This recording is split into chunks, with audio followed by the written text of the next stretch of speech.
answer that question. It's a new day, Game 3 here. The Gamecocks were 1 out away from the Women's College World Series. But UCLA had other ideas yesterday in Game 2. Jordan Woolry had all the Bruin magic as she stepped up to the plate, bottom of the 7th inning. She was 0 for 6 on the weekend before this swing. This was absolutely incredible. You almost felt like something big was going to happen since she was 0 for 6. The mentality of just keep swinging sets in, and gosh, you just felt all the air come out of the stadium, and just that Bruin bubble erupted. What an incredible AB. Something she'll remember for the rest of her life. They were 1 out away from their season being done. Yeah, a big 2-run blast. And now the winner of our Game 3 is moving on to the Women's College World Series, where they will open up the tournament with Oregon on Thursday, who already won its Super Regional last night. Be able to use her experience. She is that 6th year. I know both these young ladies tend to both go into games and get time, but it really does come down to Sam Gress and how she's going to perform. That's the pressure you have to love, and she is getting the ball in the biggest game of her career. Well, the Bruin Bombers, Megan Grant and Jordan Woolry, have combined for a duo record at UCLA when it comes to RBI. And yesterday, I thought they had better at bats. Specifically, Megan Grant looked different. Megan Grant had 2, big hits yesterday, and then you look at Jordan Woolry coming up when the game was on the line, and she was able to step up, and a lot of other production throughout their lineup, which at times takes pressure off of these two. But when these two are able to have good production or productive at bats, I mean, it just ignites a different flame into the rest of the lineup. Well, nothing else that has happened so far matters. All that matters is this one game. This one game from tying the single season record. She has 84 on the year after those 2 that she picked up yesterday. Jessica Clements is the leadoff hitter once again for the Bruins. Winner to Oklahoma City. And it starts with a little change piece right off the bat. And you got to be crafty. I think that's the time. Like, there's no holding back the changeup unless you see a game plan of UCLA trying to sit that pitch. You got to go at this Bruin team with everything you have. Yeah, I mean, the mentality of a 3rd game facing the same lineup, the same hitters. What is that like as a pitcher? What are you telling yourself during the game? Well, it does come down to being able to execute good location and being able to trust your stuff. I think that is number 1. It's being able to trust your defense, and we know that these are both top 10 defenses in the country, so it comes down to, hey, like, my defense has my back. I don't have to be perfect, but you can't miss over the heart of the plate. And a couple big hits yesterday, that's what happened. Ball and 2 strikes to Jessica Clements. And then it comes down to just that pure savage mentality, like being able to go out there as a pitcher. I am going to beat you. You are not going to beat me. That has to be that aura and that confidence and that swagger you walk around in the circle with.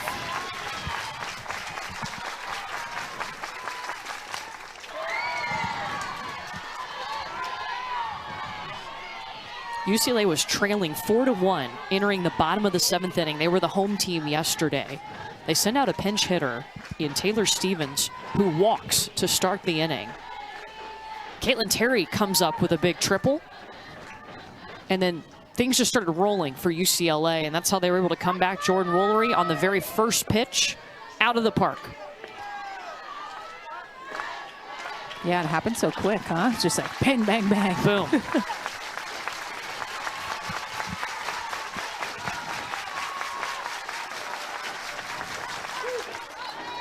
And UCLA, by the way, just the 2nd program this season to hit multiple home runs in 1 game against South Carolina. This is known as a pitcher's park. Georgia did it. They did it twice. But UCLA, the 2nd team to hit multiple home runs in a game. Yeah, it's a doubles park. It's not Westwood. Doesn't have a 190 fence feel. Like, those fences are tall. Tough to get it out of here. Up the middle goes Jessica Clements. And she's aboard her 2nd hit of the series. She was 0 for 3 yesterday. She's got a career high in hits on the season.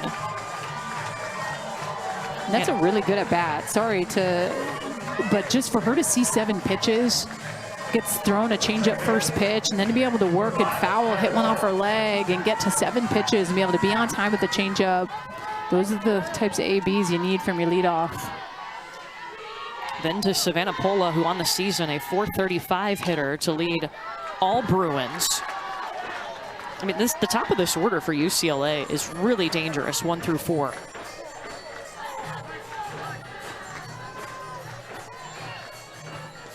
Pola hitting .389 in the tournament. 2 hits in game 1 of the Super, 1 hit yesterday in an RBI.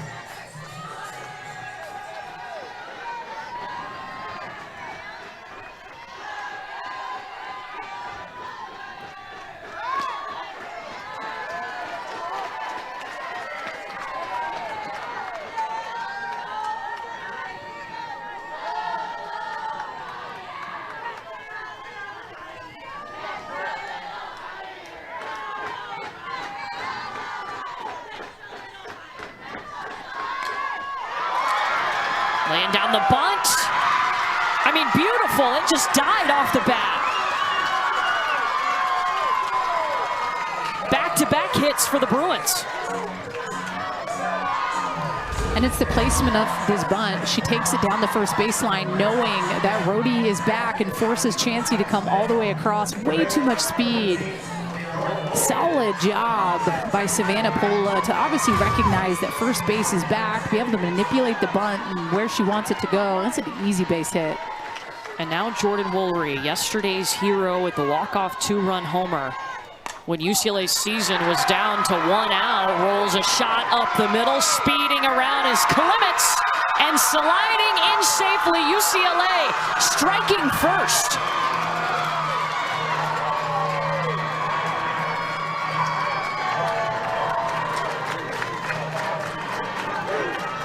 And we saw Jordan Woolery yesterday in her home run swinging first pitch, and she does just that with the changeup.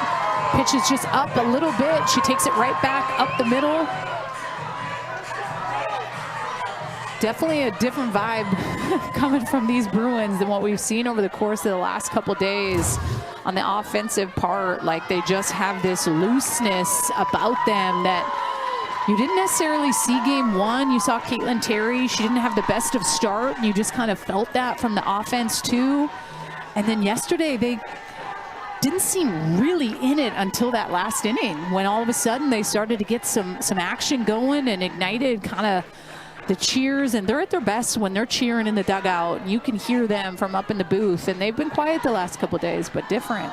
Well, the first 2 games of this series, they've had to play from behind right away. South Carolina has scored in the first inning, and UCLA has found themselves down, and now they have the lead here, 1-0.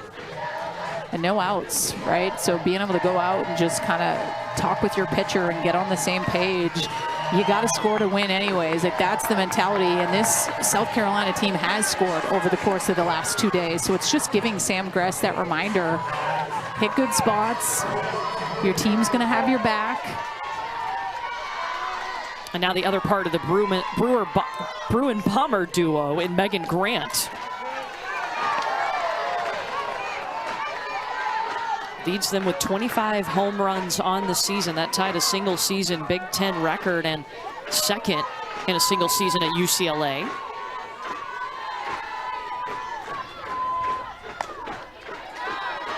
Yesterday, a solid outing at the plate, 2 for 3 for Megan Grant. She's now on a 5-game hit streak. I thought she did a really good job of covering that outside part of the plate, being able to go opposite fields.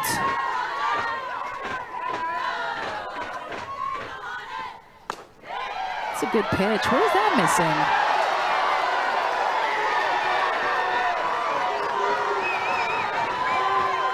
So trying to figure out what the outside part of the plate is.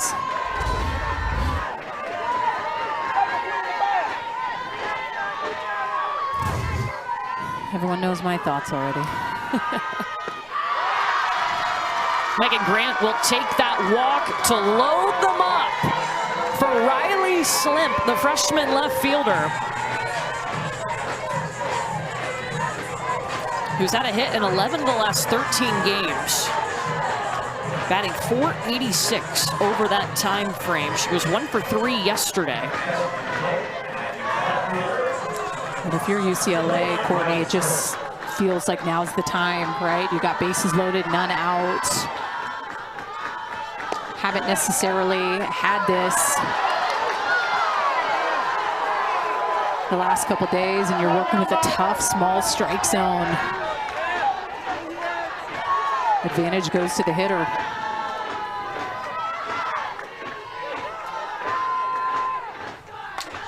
It's kind of been the story of the season. Hitting has been ahead of pitching. There's so much data. See Neely Lamb working in the bullpen for South Carolina. Have not seen her at all this weekend. Definitely at times has been more of a challenge to be a pitcher this year with all the things that are out there for the hitters and the machines and the data. And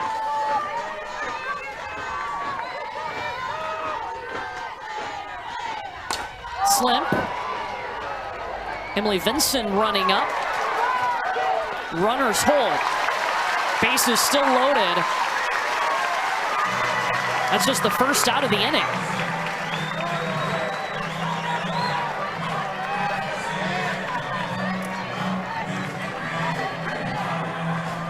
And now it comes down to Alexis Lefty Ramirez. She's up with just one away and the bases loaded. So glad to get her back from injury. Lost her last season to a knee injury after 5 appearances, and finally back in the lineup on March 22nd of this year. Her and Taylor Tinsley called a pretty solid game yesterday. That battery calls the game for themselves. They were locked in, and she's fun to watch back there. Their connection, I think, getting to see that in the game too. We don't see the battery call it much anymore these days.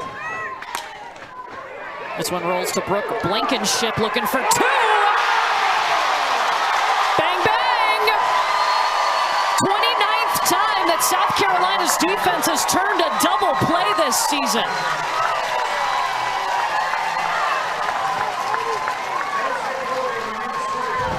This is what it's all about. Your defense, I said it about Gress. Trust it. Blankenship, let's go.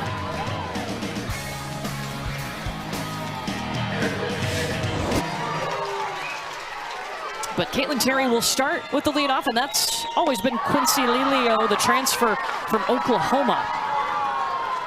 What have you liked most about the South Carolina hitters over the first 2 games? They make an impact, I think, right away. Their ability to be able to score early on in the game really does give confidence to their pitchers. So I think that, to me, makes a big difference. They're not going up there trying to do too much or have these big swings. They put together really productive back-to-back ABs. They see a lot of pitches.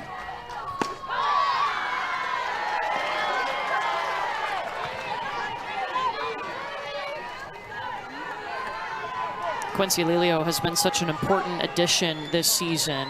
One of 9 transfers coming into South Carolina when Ashley Chastain-Woodard took over the program this year. And a small strike zone. Something as a pitcher that can mentally hurt you. It can be tough, but has to be so much trust in your defense. If you have to bring the ball at times a little bit more over the plate, not ideal, but throwing some fire. Last pitch coming in at 69 miles an hour. Yeah, on Friday, just an inning and 2/3 for Caitlin Terry, the shortest start of her career before she was relieved and put back in right field where she plays when she's not pitching. Lilio slaps it over to Savannah Pola, and she is retired. I think an X factor, though, for Caitlin Terry, and I don't feel like we saw this in that very short outing on Friday, her fire, her energy, like that swagger that she has, I feel like that's important. That's really kind of the difference maker, and that is the it factor that she has when she's out there in the circle, right? Like, every pitcher's unique with kind of what they bring, but that fiery mentality, that being able to look a hitter in the eye and be like, yo, it ain't happening for you today. Like, that really is, when she has that, you can tell, like, okay, she's rolling. She did not have that game 1. This is Carly Shelton, the second baseman. 0 for 2 yesterday, but Friday, 2 for 4.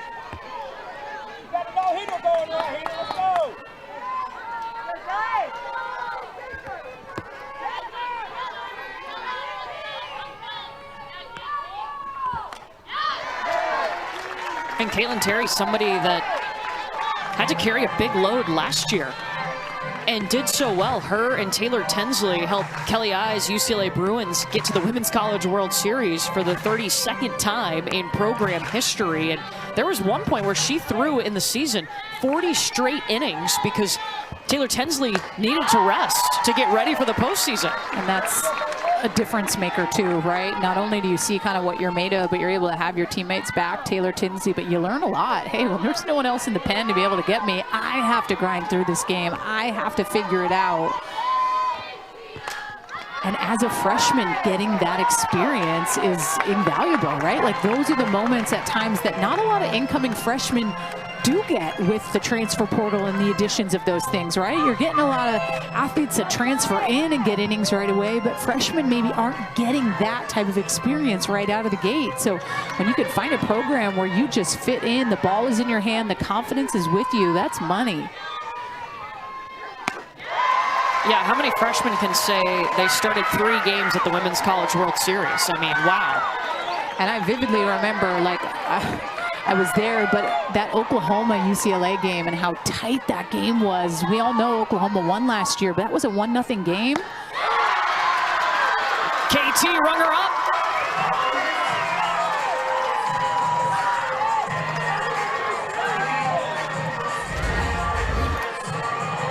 It's a backwards K for KT. Just owning the inner half to the lefties. A little bit of upspin on the corner. It comes down to location. And she'll quickly start ahead of Ariana Rhodey, one of the top hitters in the South Carolina lineup. Leader in RBI and home runs. In fact, it's a single season record for South Carolina in home runs and single season walks record with 49 on the year. One of the Charlotte transfers, one of 6 Charlotte transfers to come over with Ashley Chastain Woodard.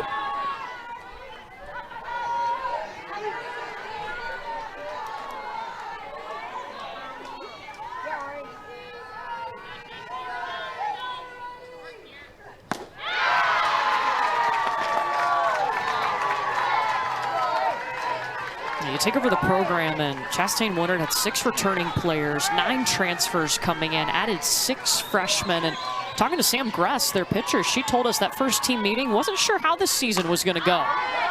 But then they started 20-0. And that's when they really built belief in what they could do. And just the constant chatter and conversations week to week from the coaching staff and being just that belief in this team. And yeah, were they expected to finish last in the SEC? They sure were, but woulda, shoulda, coulda. It doesn't matter what anyone else thinks. It only matters what your inner circle group and that belief you have in each other. Ended up finishing 7th in the SEC. 6 series wins against top 20 opponents. They set a single season record for home wins with 35. Includes Friday's win. 2-2 to Rhodey. She went. We're seeing some fire from Caitlin Terry. Back-to-back strikeouts. It off thanks to Jordan Woolry's 2-run home run. And we got to speak with Ashley Chastain Woodard before this game, and she said, actually, we called another team meeting last night. At 9 p.m., we gathered the team together because obviously that feeling is something that's really tough, and we needed to talk about it again. And it's something that they felt like they had experienced in SEC play against Auburn. It was opening game, Friday night game against Auburn, going into the bottom of the 7th. They're up 5. They have a 90-minute rain delay, and they come back and they lose. And she said that is kind of similar to how it felt when we lost yesterday. So I think being able to pull from experience, because when you don't know what that feels like, maybe they're left with those lingering feelings heading into today's game. And at this point, man, someone's walking away going to OKC and someone's not. And if we're not over what's happened, it's not going to work. Kanaya Bragg, the freshman shortstop. Lelio scoops it on the run back.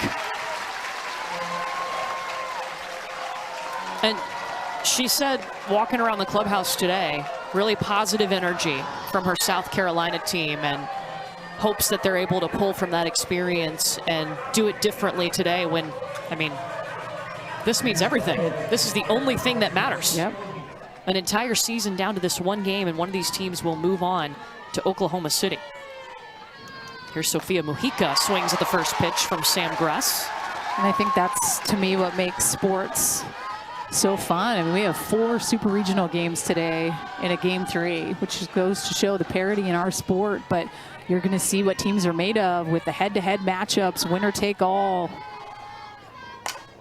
Knowing that you've seen each other so much already in the 2 games, it's how you show up in a different way, right? Like UCLA knows the pitchers they're going to face and vice versa. And I think the way that you're able to have a fake it till you make it mentality a little bit, like, all right, let's go. And you can tell the difference with Caitlin Terry and UCLA. And it comes down to Sam Gress being able to hit good spots, trust that defense.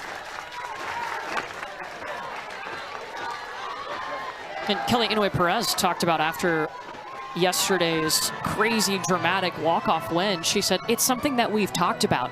You just need one pitch. We don't talk about we're down to our final 3 outs of the season. We need one pitch to make something happen. And literally that's what Jordan Woolry did on the first pitch of her at bat, took it yard.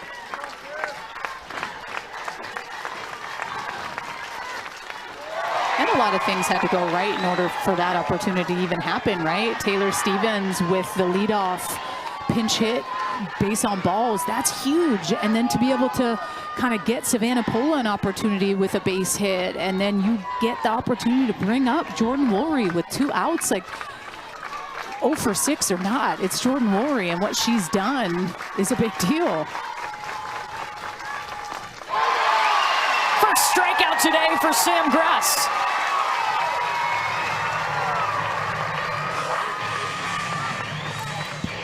And this is what makes Sam Gress so dirty, right? It's even when you know as a right-handed hitter that she owns the inner half with the screwball and can climb the ladder with that rise ball, she's still tough to hit. And if UCLA knows a screwball, or Megan Langenfeld used to do that all the time. Screwball, all right, I know it. I still get jammed. Screwball, all right, I still strike out. Like sometimes even when you know what's coming, a pitcher, if they trust their stuff enough, you can still beat a hitter. There's Caitlin Terry, the pitcher today. Hits in the 9 spot, first season that she has hit for UCLA. And her AB critical in that 7th inning. And they talked about the way that the defense was shifted. Lilio had commented on it. But listen, you could do a defensive, movement out there. Lilio was pinched a little bit more left, and that kind of cleared. The ball went right up the middle and went straight to the fence. It was a triple, which should have just been a single. But what it comes down to is being able to execute a pitch in the location. And Jory Hurd had missed over the heart of the plate. And you see Lilio where she is in center field. She's moved over, which just kind of left the clear path right to the fence in a doubles ballpark.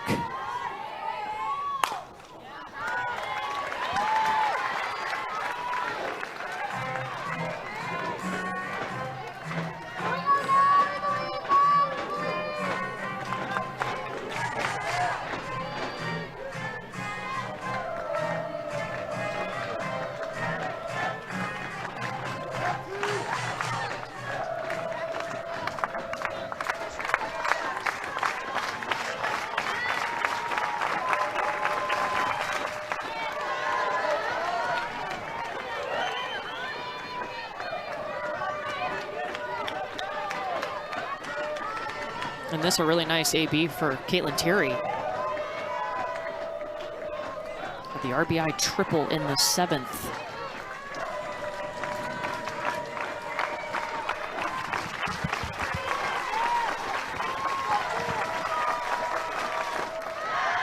When I think about Caitlin Terry, I think about just the clutch factor of game 1 against UCSB and the 3-run shot that she had when they were down. And that big at-bat in the regional, and then you think of yesterday and that triple and how that really fired up the dugout. Like, she's had some key at-bats in the postseason.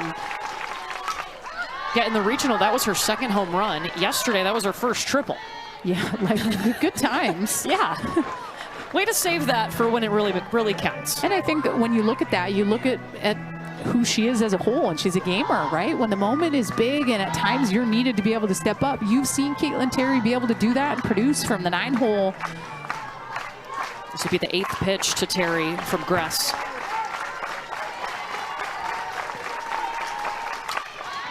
We're going to see a 9th.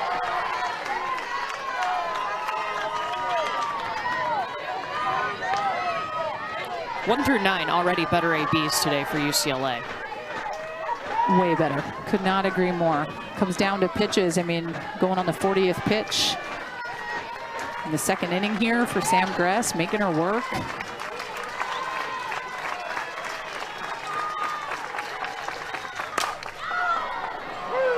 Vincent sprinting into foul territory. 3 up, 3 down for South Carolina's defense.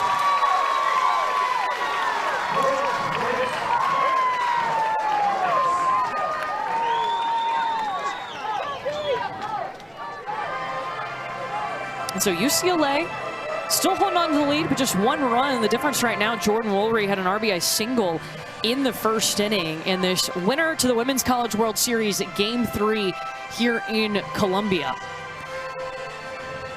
Yeah, UCLA gets me every time. It's incredible. An NCAA record. They're trying to make. South Carolina was 1 out away from the Women's College World Series, and Jordan Woolry said, not so fast. 2-run home run to walk it off. And it's pretty incredible just how quickly all of that really realistically happened, right? You feel like you have some good confidence going into the bottom of the 7th with a 3-run lead, and then it was just like bang, bang, everything happened. Opportunity came up for Jordan Woolry to step in the box. They made the decision to bring in the 6th-year Sam Gress to go and attack her with 2 outs. And she swung first pitch, and man, this stadium was just, you could hear a pin drop. Yeah, weird because in Game 2, of course, the visiting team is actually the home team for Game 2, so UCLA, that's why they were able to walk it off on South Carolina's field. But Jordan Woolry was 0 for 6 on the weekend before that swing. Had only seen 5 pitches yesterday before she stepped up and belted the first pitch in the 7th inning. This is Lexi Winters right into Savannah Pola's glove. And I mean, the feeling for UCLA, I can't imagine.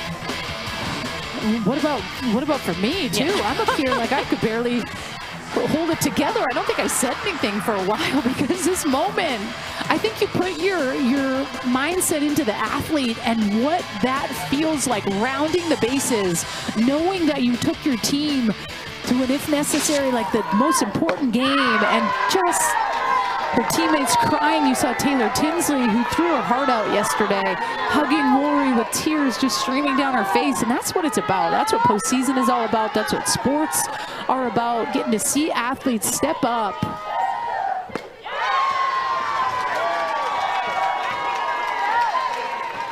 And Caitlin Terry stepping up in the circle today. She's ahead 0-2 on Ella Chansey, the 3rd baseman. Caitlin Terry Friday got the start in Game 1 and had the shortest start of her career before she was pulled. South Carolina won that game. Ooh, good pitch. Wanted that.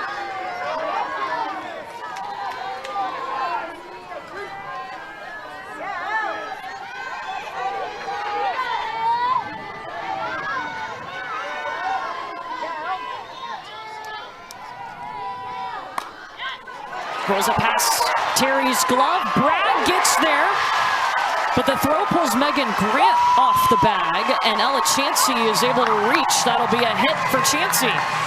Her first of the Super.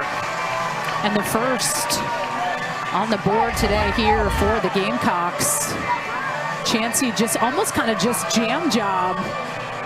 Kanaya Bragg is able to get it up the middle, but the jam job and the slow roller gives her enough time to get up the line and get the first base hit, not only for her in this Super, but for this team today.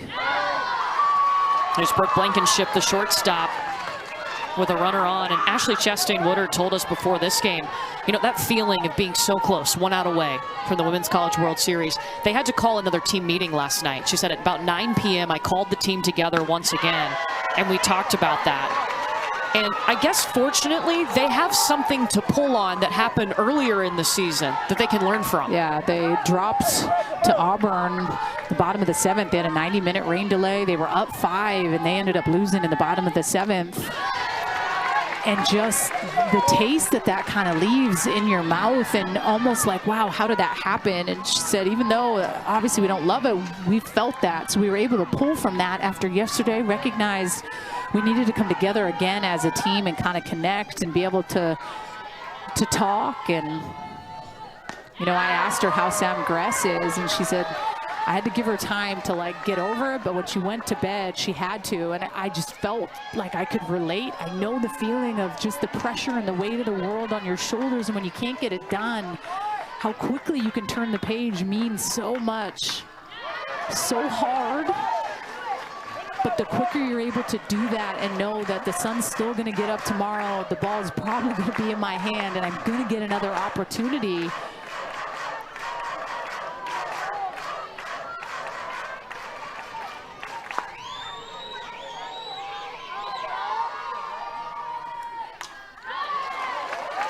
Good battle by Brooke Blankenship. South Carolina hasn't been to the Women's College World Series since 1997. For UCLA, if they were able to win this game, it would be their 9th trip in the last 10 tournaments.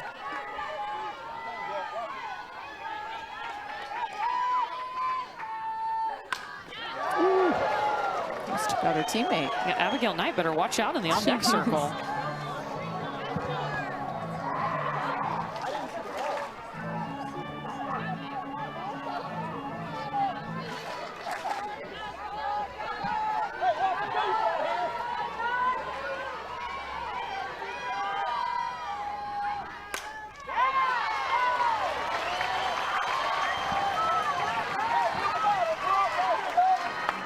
And that's going to be the biggest difference, I feel like, that you see in a game 3 is just fouling off a lot more pitches, right? This is the 9th pitch of the at-bat here by Brooke Blankenship. And I think then it comes down to pitchers being able to continue to keep pushing on, trying to execute a big pitch.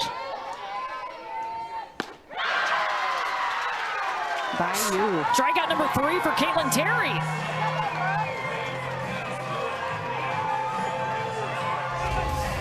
This is just straight heat. I mean, 67 has a little bit of wiggle.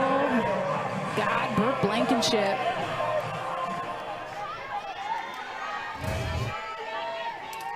Now Abigail Knight with Ella Chansey on first via South Carolina's only hit of the day so far.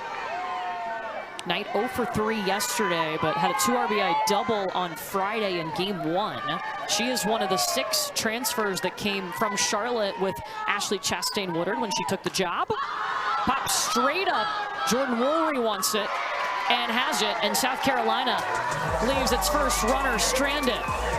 Bruins up 1-0. Up with just a clean slate mentality. I think that's at times what separates the good from the great, when you don't let kind of maybe the struggle wear you down. You're present with every single at-bat, and probably the biggest at-bat of her life.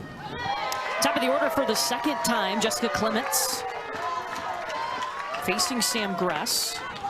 And Clements was the heavy hitter in the regional, had the best average. That was it's her very first NCAA tournament to play in. Spent 4 seasons at Cal Poly, decided to stay there, get her degree before entering the transfer portal. And now getting to experience the postseason with UCLA. What's that missing? Well, this zone has been smaller today. I mean, I'll just say one thing, and I won't say it again. A pitcher shouldn't just be able to hit one spot and one spot only. That's with how good hitting is. It's not fair.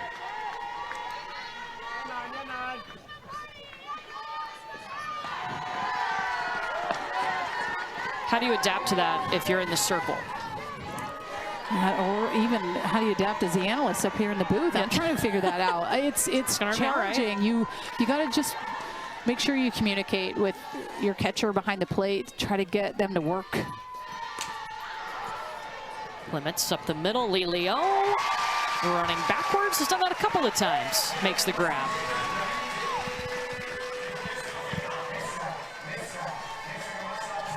Well, when scoring first this season, it's pretty good. 43-1. 10 and 10 when the opponent scores for us. South Carolina scored first in the first 2 games of the series. There's a lot of firsts in there. Yeah.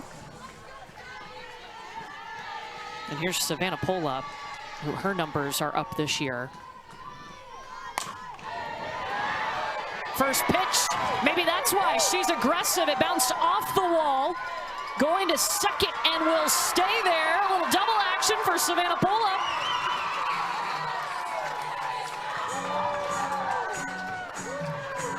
She told us Bubba Nichols has really helped her this year. Well, she has been absolutely incredible. Prior to this game, I mean, she's 7 hits in her last 5 games. She just hits so many spots so well. You can go up and in. She can go with pitches. She can spray both sides of the field. She has a lot of speed. She has the short game. She has the power. And that's fierce in the 2 spot. By the way, Savannah Pola, that's her 2nd hit today. UCLA is 30-2 when she has multiple hits. Wow. He's been taking a lot of advice from Bubba Nichols, who's the Olympic silver medalist, who's a great player at UCLA. Jordan Woolry fouls that one off, and there's Bubba in the dugout. Kelly Inouye Perez told us that it was so important for Bubba's voice to be in the dugout to talk to these hitters. She is such a good people person. Yeah, and very calm. I think demeanor works heavily with the left-handed hitters in the lineup. The communication is key. Not everyone receives information the same way. So when you're able to really get through to these athletes, some take stuff very differently. When you learn what works, you stick with that. And obviously she's able to relate, pretty fresh out of college, right? You think about when she wore that uniform, excuse me, and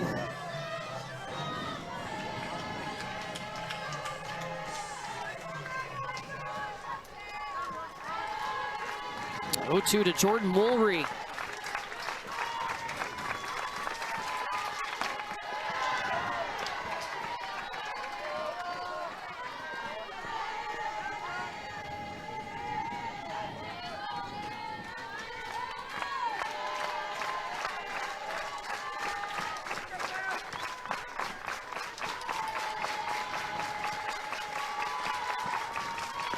it's a good spot.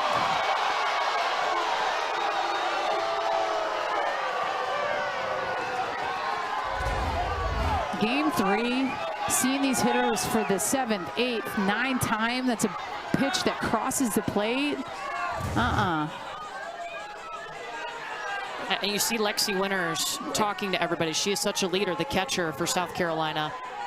And going back to when you were asking me things that were to help if you're in that situation as a pitcher, that communication with the catcher, like as a pitcher, like keep working behind the plate, trying to get me that pitch, communicate with the umpire. Even if you're just turning to talk to him, it would give me the confidence in the circle, like, hey, she's still trying to work that pitch. She's going to get that pitch for me.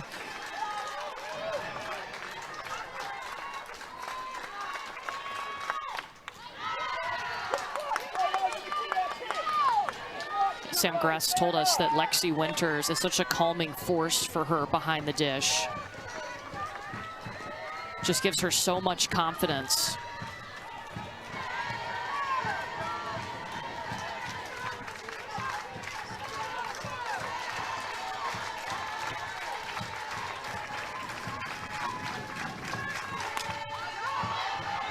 Over the netting. Nobody caught it. Bummer. It bounced. You would have caught it. You got to give it back now. Womp womp.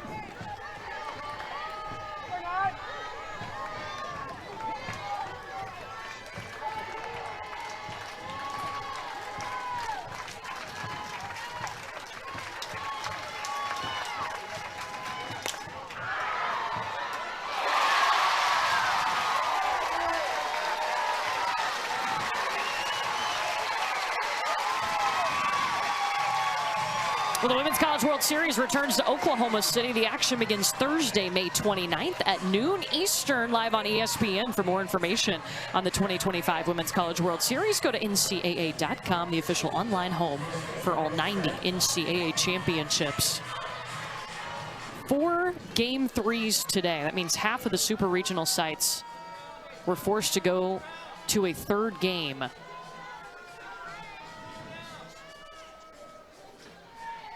Well, the first team to punch their ticket to Oklahoma City was Texas Tech and Nyjah Kennedy. Yeah, that was the Thursday, Friday super regional that kicked off. I mean, Texas Tech, they have been kind of a force to be reckoned with the last couple of weeks since that Big 12 tournament. Nyjah has been electric in the circle, has helped offensively. That team's been able to score runs. At times that has been the question mark throughout the season. Oregon finally getting back to Oklahoma City.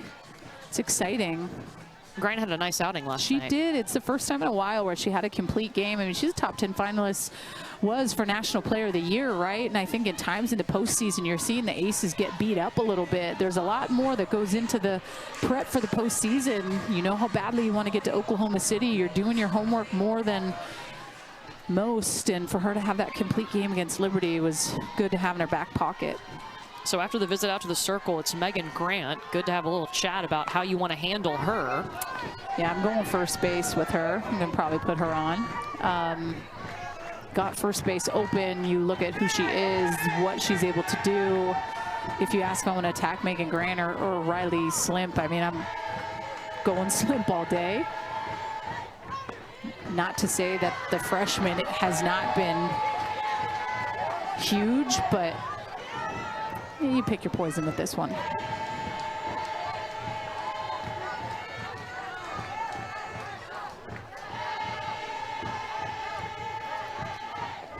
Would you like to see the international rules where you can just say, hey, we're going to intentionally walk them and not have to throw the 4 pitches, or do you want to see them have to throw the 4? I think sometimes pitchers have a tough time doing it. Ooh, okay. So internationally, it was easy, but I do think there are times when pitchers get rattled and they can't hit a good spot or they miss with a ball over the plate. I don't mind it. I like that question, though. Yeah, you're welcome. I wondered what you would say. Yeah. With your pitcher brain. Oh, yeah.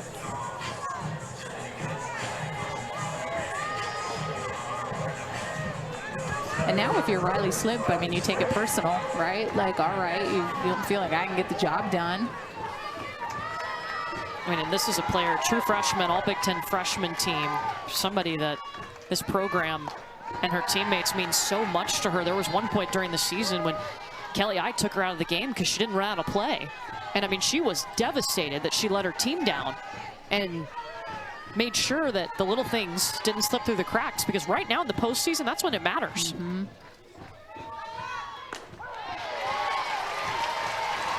She hasn't done it since, I'll tell you that much. Like the number 8 overall recruit. This was the top-ranked recruiting class by several outlets.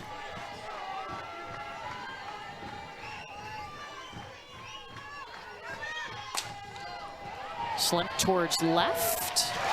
Catch made by Vincent in foul territory. And UCLA leads a couple on. Sir Big Spur in attendance today for Addison Fisher last weekend in the regional because she was down and was sick.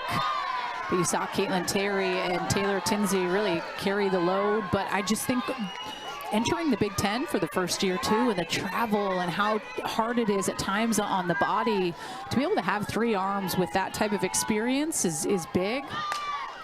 This is Emma Sellers. It rolls to Megan Grant. Pola comes over to retire her. Yeah, it's been Caitlin Terry, Taylor Tinsley, and Addison Fisher, who was the Gatorade National Player of the Year last year, the #1 overall recruit. These 3 have shared the load. And they're all uniquely different. I think that's at times what makes them dangerous, when you have someone that comes from the left side that is fiery like Caitlin Terry, and then you have Taylor Tinsley, who has that kind of devastating changeup, who has been in the bullpen all game waiting in case, you know, her name needs to be called. And then Addison Fisher, the freshman, and the drop ball that she has with the break on that pitch. Hard shot by Emily Vincent in the 9 spot to reach for the 2nd time on the weekend. Can we just talk about Emily Vincent? For that AB, 2 for 4 in this super regional. Let's go, turn the lineup over. goes with this pitch on the outside part of the plate. Good barrel to ball, right through the 3-4 hole. Hits this hard, passes it to Lilio up top. And just the second hit of the game for South Carolina. Lilio fouls off the first pitch. What's the biggest difference in Caitlin Terry, going back to UCLA's pitchers, that you've seen today compared to her start on Friday? I feel like she's definitely has been able to kind of speed-wise be consistent. I think she's been able to get balls in the zone. The umpire has not rattled her. That one bounces foul. Did it bounce over her head? Little Savannah banana shot or something? But you could just tell there is a difference with how Caitlin Terry is throwing. Oh, almost hit her in the helmet. Yeah. Looky here.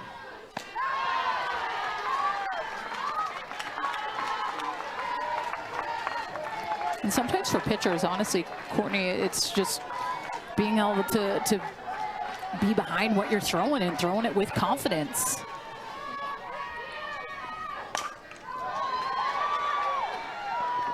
Pola charges up on it to retire Lilio, but it does move Vincent into scoring position.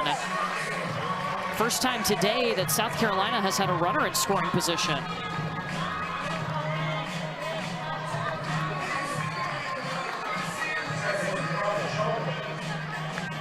Now the tying run at second. Carly Shelton is the go-ahead run at the plate.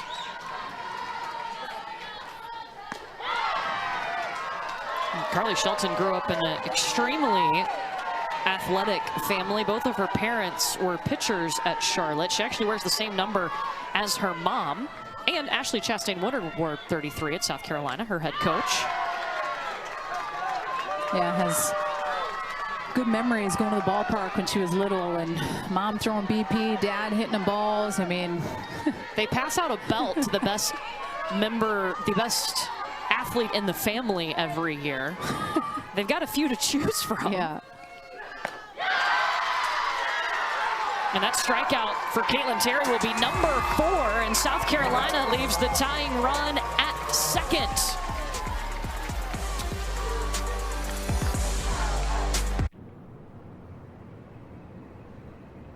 Of ESPN.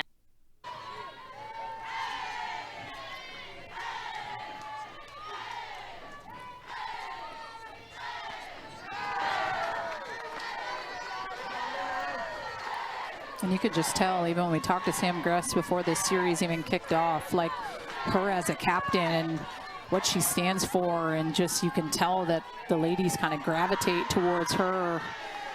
It's unique to see those 6-year players. Oh, hopping up in the air, Alachansi. Well, it's a Memorial Day tradition. The NCAA Division I Men's Lacrosse National Championship game on ESPN. Number 1 Cornell takes on the number 2 seed Maryland for the title. Coverage begins Monday at 1 Eastern from Gillette Stadium in Foxborough.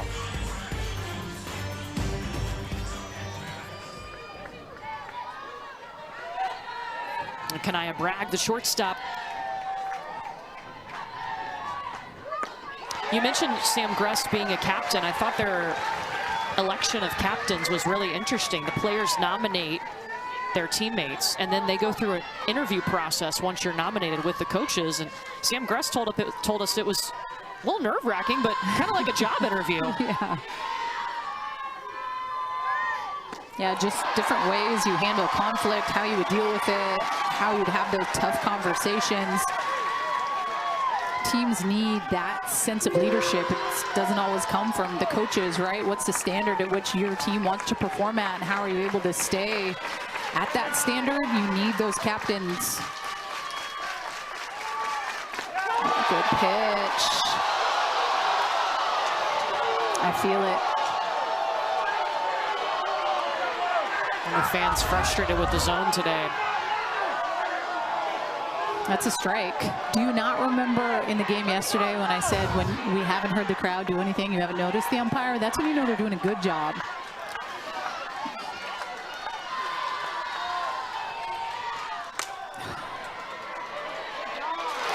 Vincent's been tested today in left field, and she's passing. That retires Kanaya Bragg. And I know it sounds like I'm like heavy on the umpires, but I will say this year the zone is seemed to shrink a little bit, and it's more of a hitter's game than it ever has been. And especially when you think in a game 3, right, when these hitters have seen these pitchers, you should be able to get half a ball off the plate when the ball crosses the middle with a changeup. Like, those are things that pitchers need.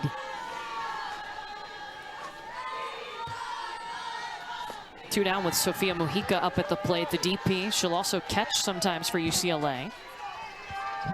True freshman out of San Diego. Sometimes she hits dingers.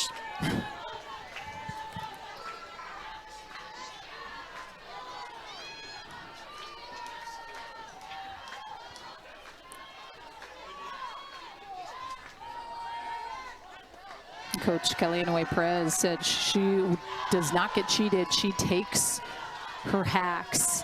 And sometimes, obviously, she makes contact, but when you see her take like those mommy hacks sometimes and swing and miss, you feel the swing and miss. She does not get cheated.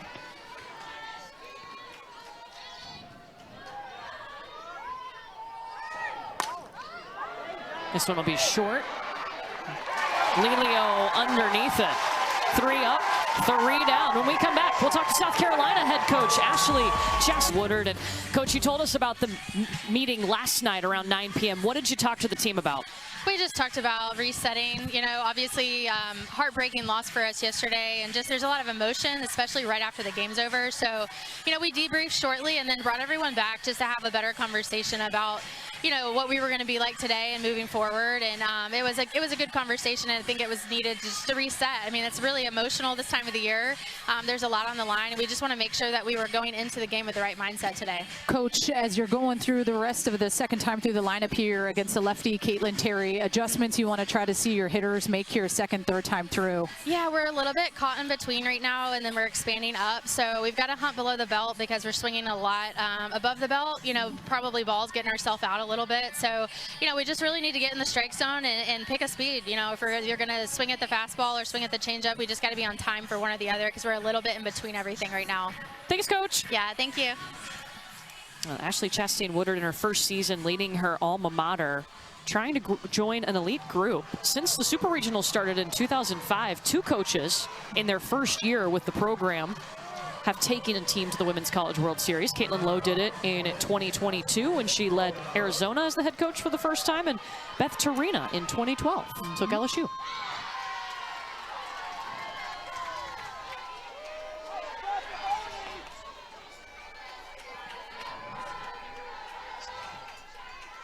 Ariana Rhodey leading off for South Carolina. Can they make those adjustments that Chastain Woodard talked to us about against Caitlin Terry, who has struck out 4 today? That's what makes Caitlin Terry sometimes very tough to hit, right? She has that rise ball, that curveball has a little bit of rise-ish spin as well. And she's been able to kind of pull the string on that changeup a little bit more than I feel like I've seen her do all season. Listen, at this point in the season, like I said, starting this game, we got to throw all pitches in the arsenal. Got to be committed to doing that. You've seen her change speeds and be really effective this first time through.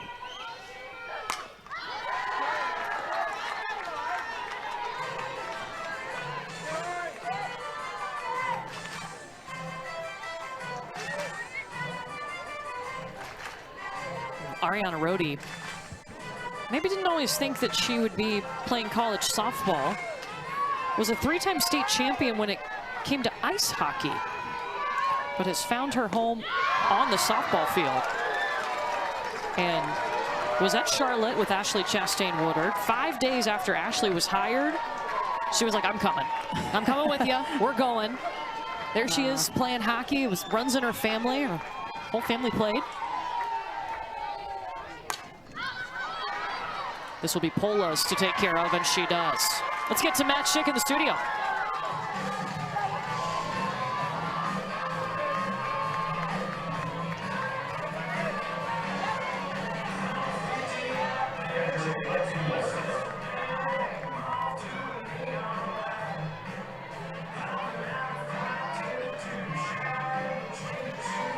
Hey, I appreciate a little update on my alma mater there. Thank you, guys. Tennessee back in the Women's College World Series. I mean, honestly, whoever came out of that Knoxville Super Regional, it was going to be a win because Nebraska's an amazing story. To watch Jordy Ball play is a privilege. But then also looking at Tennessee and Carlin Pickens throwing who knows how many miles per hour now. Well, in Game 3, to be able to strike out 10 and only need one run just goes to show how locked in and how dominant Pickens was throughout that whole game, because you're facing an offense for the 3rd day in a row. She made an appearance in every game. Lexi Winters. Oh, Savipola.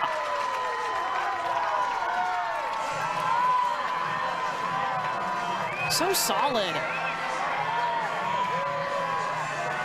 And had to take over that position at second base when they had some injuries in the infield. They slid people around March 1st. And it's her first step. Just that initial turn and go. So quick. Ella Chansey. This one will be Liesl Osteen. 3 up, 3 down. After 4 innings, UCLA leads by a run. Sam Grass has just been consistent, and that's all that you can ask for. At the end of the day, hitting good spots, trying to limit the free passes.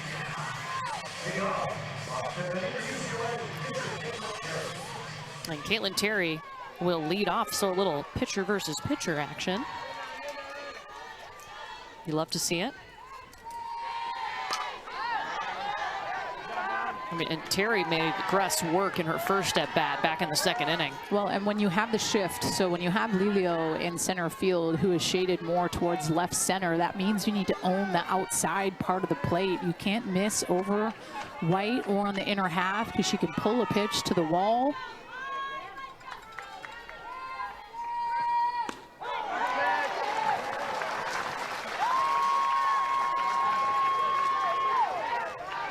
Gress ahead, 0-2.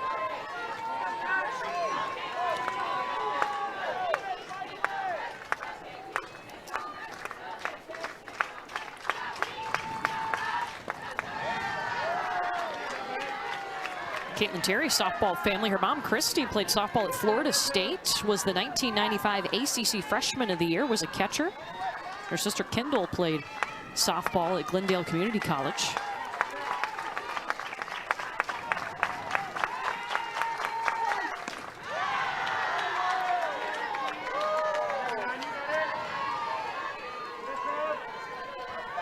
She's scrappy in the 9 spot. Yeah, she's got some power, but can go to that soft slap, can move around in the box a little bit, turn that lineup over.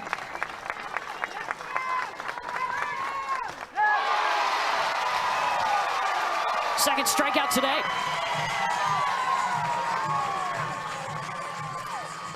Well, game 4 of the NBA Western Conference Finals. Thunder and the Timberwolves tomorrow at 8:30 Eastern on ESPN. ESPN2 will have the Inside Cast. Countdown Crew tips off our coverage at 7:30.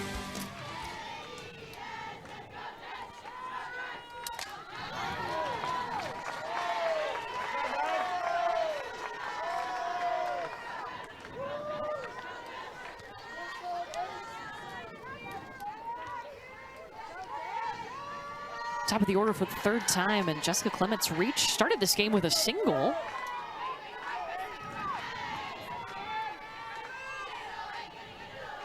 Giving her a hit in 9 of her last 11 games.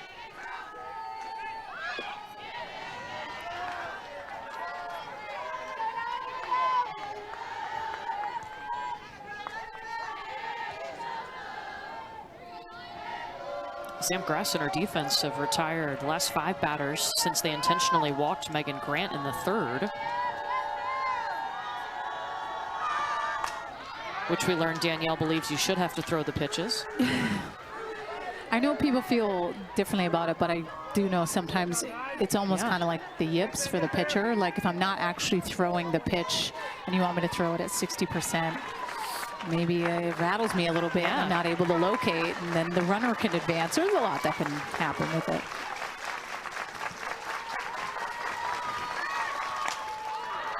Takes the change deep. Bounce it off the base of the wall. Jessica Clements at second. Give her a double. It's her third double of the NCAA tournament.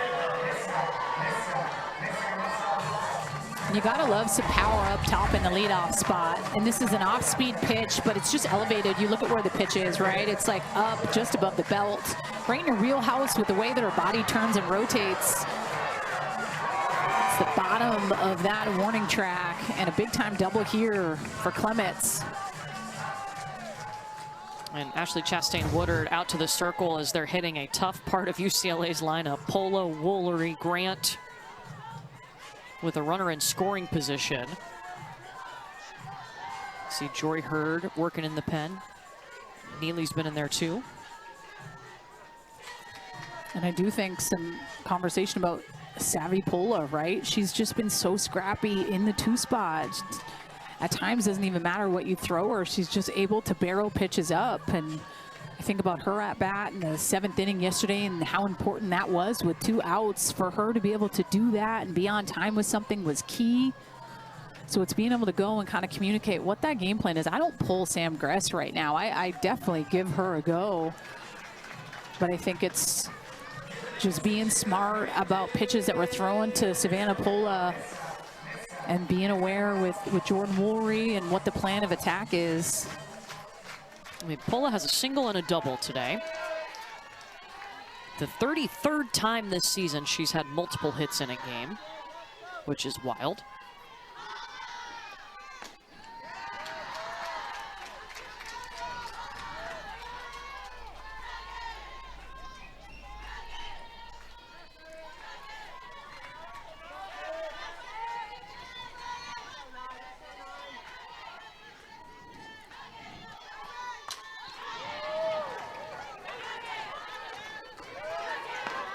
Pola's hitting .474 with runners in scoring position.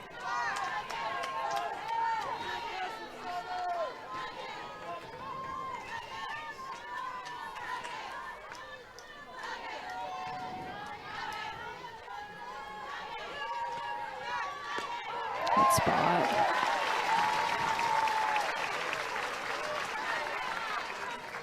Yeah, look at 1 through 3 in the lineup for UCLA. 5-7, no strikeouts. Woolery on deck.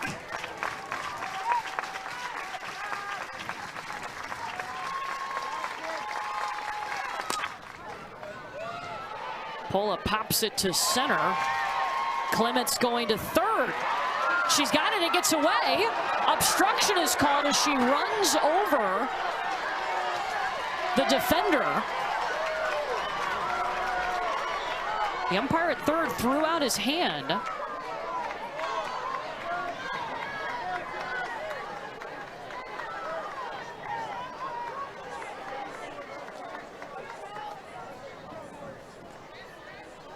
And I think Chansey was standing in the base path in between third and home, obstructing Clements' opportunity to run home. They're going to put her back. But when I think about this situation with Sam Gress backing up, so even if Clements didn't see the runner there with the backup of Sam Gress, like, she's going to be sure out at home. I know kind of the interference play when someone is in the way, it just gets behind, but then Sam Gress goes through her legs, but she's able to go back and get it. And even though there was a little bit of interference here, I do think Gress would have been able to get to the ball to just kind of do a little bit of like a side shuffle to the catcher to get her out. So are they calling interference on the runner? It was after the collision between Chansey and Clements. Well, when Clements tries to go here, she makes contact, kind of looks like she grabs her, right? Like, you can kind of scoot to your left. I know that they teach for base running, like, go, if there's a runner or a defender in front of you, go and kind of make contact. But I don't know if it's whether it's a little bit of kind of she locks arms with her to try to kind of pull her in that direction. Mike Burwell, the home plate umpire, is talking to Ashley Chastain-Woodard. They put Clements back on third.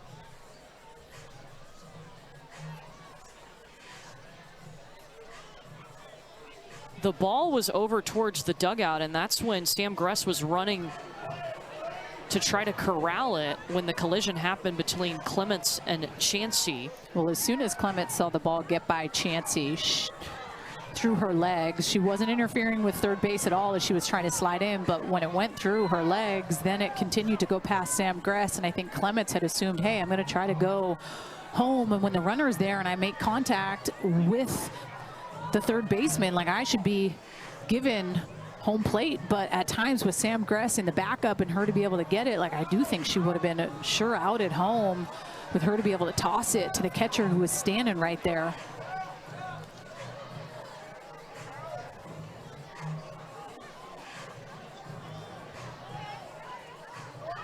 Mike, our umpiring crew does have a microphone they can tell us, and here we go.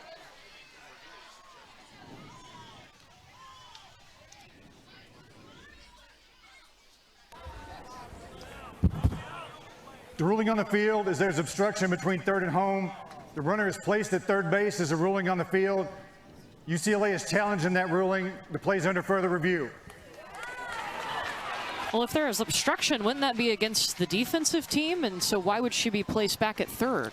Well, I do think that there's something to be said about when it gets by, like, if someone's going to just be dead out at home, like with Sam Gress being able to kind of get to that ball, I know that they say that the runner should just be kind of given home plate, but let's take a look. It gets by Chansey through the legs, and then she goes, and her arm kind of gets clipped. They make contact. She pulls her. And when Jessica Clements, like, pulls her, I don't like that interaction there, right? Like, if you kind of bump her a little bit and you make your way to home, it's one thing, but the one arm gets caught up, she obstructs, she clearly can try to find a way. They're probably going to make a little bit of contact, but I don't think you can pull her like that. So maybe they're saying, too, that she wouldn't have been able to advance home because they would have corralled the ball in time. Well, and Sam Gress would have been able to have the ball, and she would have been able to get it home to Winters, who was standing there ready to go. The backup of Sam Gress, it did get by Sam, but the ball direction actually took her towards home plate, which the little toss over to Winters behind the plate would have been able to get her. So maybe the umpire not believing that she would have made it home allows them to make that decision to put her back at third. Here comes the call. Remember, Pittsburgh is reviewing everything. They make the decision. After further review, the ruling on the field is upheld. There is obstruction. The runner is placed at third base correctly. UCLA's first challenge of the game. Well, the obstruction, obviously, there's a connection, but I do think, like, if there's a clear, sure thing that Jessica Clements would be able to get home, then they would have issued her home. But based on the ball being able to get by Chansey, Sam Gress was there to back it up. It did get by her, but the direction Sam Gress was going was towards home with the ball. Clements would have been out, no doubt. So I think that it comes down to the discretion of the umpires in that moment to see, okay, hey, she's going to be out no matter what. Your job as a runner is to try to make contact with them to kind of give yourself the best chance to go home. But I do think she would have been out. And I did notice she just went in the dugout. There was a rip on her pants. I think she might have been bleeding too on the back of that. So they're taking a look at that now. And we're gonna have a pitching change for South Carolina after all of that. So Jory Hurd is coming into the circle for South Carolina.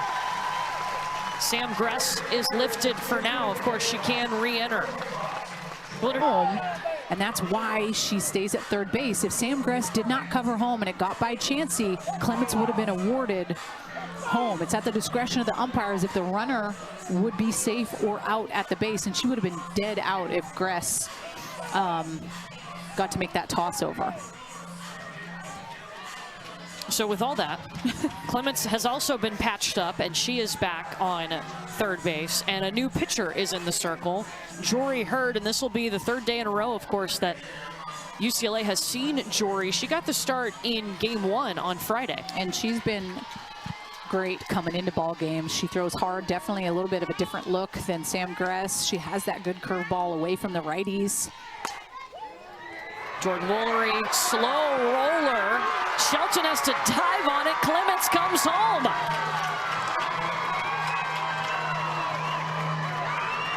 $2-0 UCLA, and it's all because of Jordan Woolery's bat today.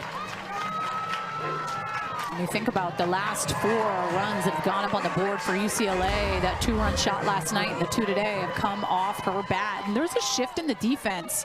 You see Carly Shelton is shaded really far towards second base. That just opens up something on the right side of the infield. And now Megan Grant. They intentionally walked her the last time up. That was when Sam Gress was in the circle. She also walked in the first inning.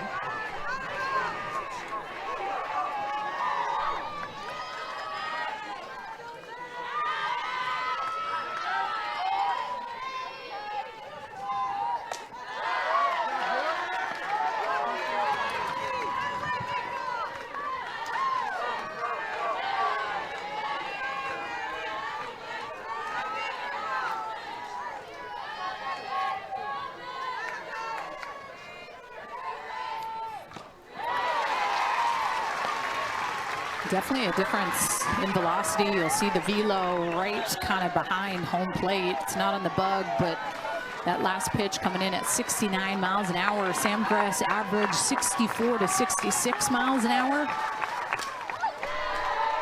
So at times a little bit more heat coming from the arm of Jory Hurd. And Jory Hurd, somebody that they used all in relief last weekend, but she's been working on the mental side of starting a game, and that's why we saw her start on Friday, because she had made such big strides, and she started out really well, and now coming in relief here today. It is. There's a vast difference in kind of starting a softball game as a pitcher and then being able to come into one, right? There's a lot of pressure coming in the 5th inning here. There's action on the base pass. We had the obstruction call. There's a lot of different things going on. Have to be able to deal with the emotions of what a moment like this is. Pop up behind the net.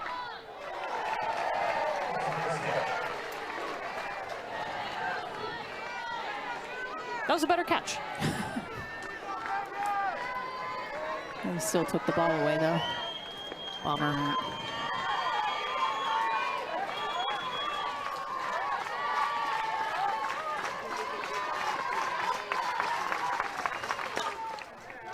Hopper just off the tip of Hurd's glove.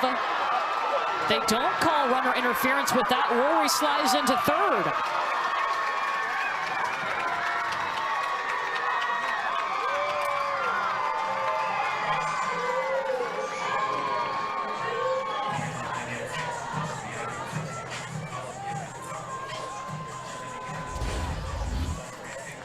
When it gets by, it just kind of touches the glove of Jory Hurd, and then you saw Carly Shelton go in for this ball, and then when you're seeing Jordan Woolry kind of, she gets out of the way, but gosh, it's hard sometimes as a defender when you're going and the runner is right in front of you. There's a lot that can go on. It didn't look like they touched at all.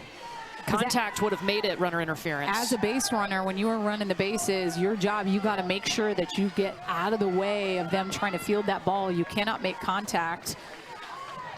See, Jordan Rory gets around Carly Shelton.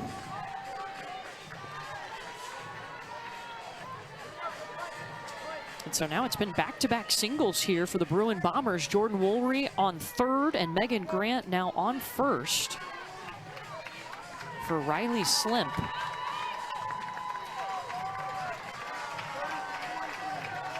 There's going to be a runner coming at first base, and it's Lauren Hatch.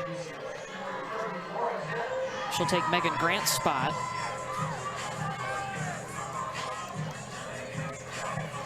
Once that ball is tipped from Jory Hurd off her mitt, like, there cannot be an interference as well, which is interesting when you think about that kind of obstruction interference rule that comes into play.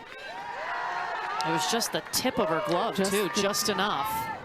But if it doesn't touch Jory Hurd and it's a ball that just kind of goes over her head and there's any type of contact between Rory and Carly Shelton at second, I mean, obviously then something like that were to come into play.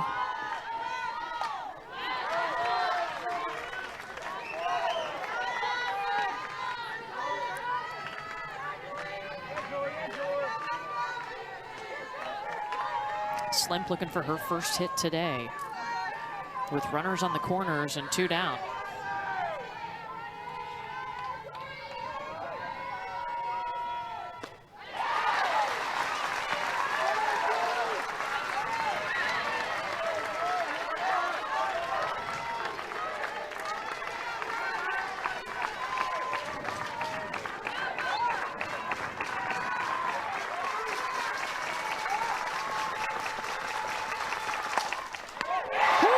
shot. Ella Chansey. And a weird inning comes to an end. We'll talk to UCLA head coach Kelly Inouye-Perez when we come back to Columbia.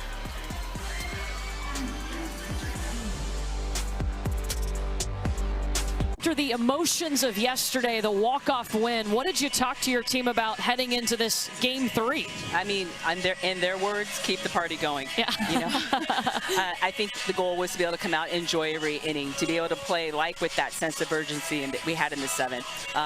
So I like what we're doing. Coach, looking at how Caitlin Terry's throwing from game 1 to now, what was the conversation with her getting the ball in game 3? You know, all pitchers are ready today. You know, we came out on Friday and things have had, and then you get an opportunity to go back and study and figure out what you want to do if you get another opportunity, and here we are. So KT is throwing completely different than she threw on Friday, and all pitchers are ready to do exactly that. So we're just excited. We're playing to win, whatever it takes. I love what we're doing. Thanks, Coach. Thank you. And UCLA has got that 2-0 lead. Kelly Inouye-Perez knows what it's like to play in the Women's College World Series and to coach in the Women's College World Series. If they can win today, it'll be the 11th time as a head coach she has taken the Bruins to OKC.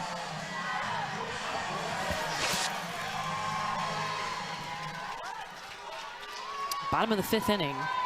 We start with Brooke Blankenship, the shortstop. As Caitlin Terry has struck out 4 today. It was a 1-2-3 inning last time out in the 4th. And you can't help but think for South Carolina trying to get something going here in the 5th inning. Brooke Blankenship has been able to have really good at-bats throughout this whole Super Regional. I like her down there in the 6th spot. I think she has good competitive at-bats. She starts here quick 2-0.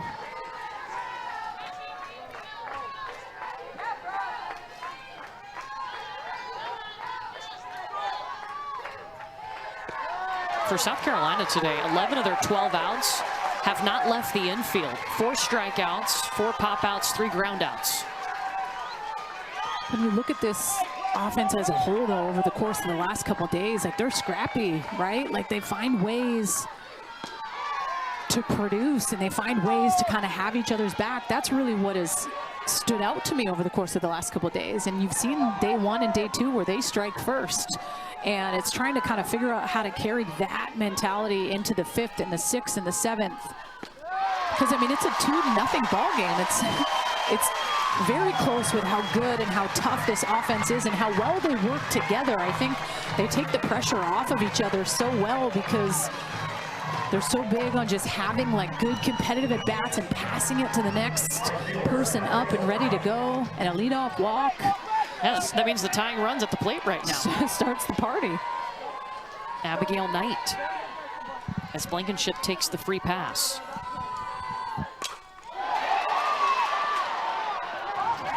And first time an out leaving the infield, second time an out leaving an infield. Abigail Knight on the first pitch, out to Slim.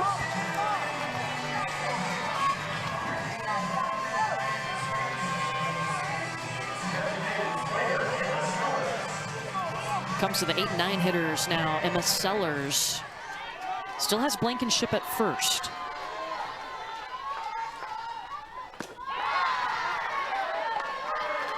That last pitch coming in at 70 miles an hour from Caitlin Terry. A little extra juice.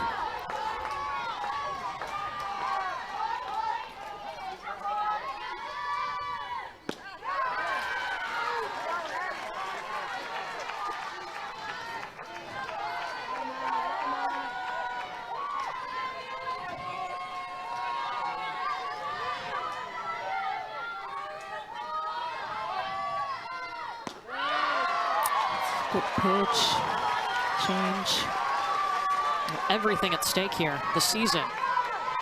UCLA trying to make it a 33rd Women's College World Series appearance. South Carolina hasn't been there since 1997. The winner of this game will go to Oklahoma City. Play starts on Thursday. And we already know the winner of this game will open up with Oregon on Thursday, who beat Liberty in their Super Regional.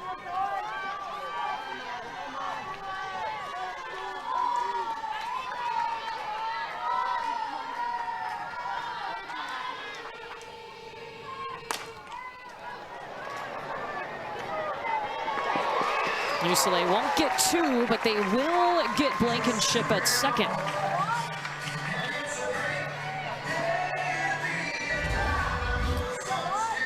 You see Kanaya Bragg, she's pretty close to second with a quick to Savannah Pola, but some good speed up the line, able to get the lead runner at 2.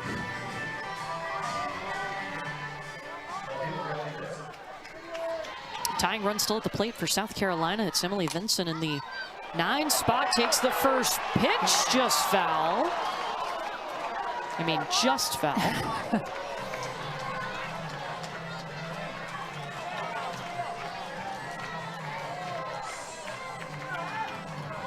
Vincent got her second hit of the weekend in the 3rd inning.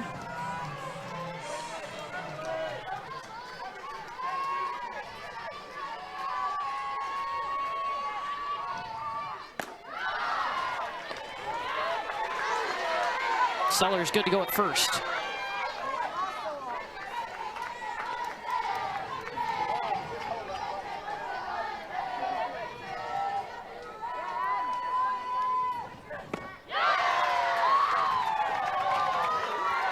So far, just kind of looking at the day of Supers as a whole, at times it's a hitter's game, but you're seeing some really tight, close ball games, right? You look at the 1-0 win by Tennessee. You're looking at only 2 runs right now by UCLA. Which goes to show good defense, pitching, even with the circumstances of maybe a smaller strike zone, still working and finding ways to be successful, both South Carolina and UCLA.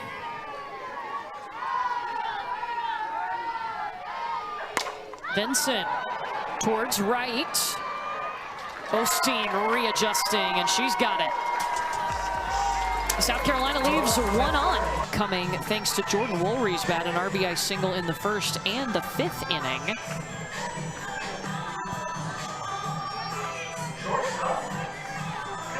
It's been a faster start than UCLA has had all weekend. First time that they've started the game with the lead. South Carolina took an early lead in games 1 and 2. Of course, UCLA walked it off yesterday in the bottom of the 7th inning, a 2-run blast from Jordan Woolry after they started the inning trailing 4-1.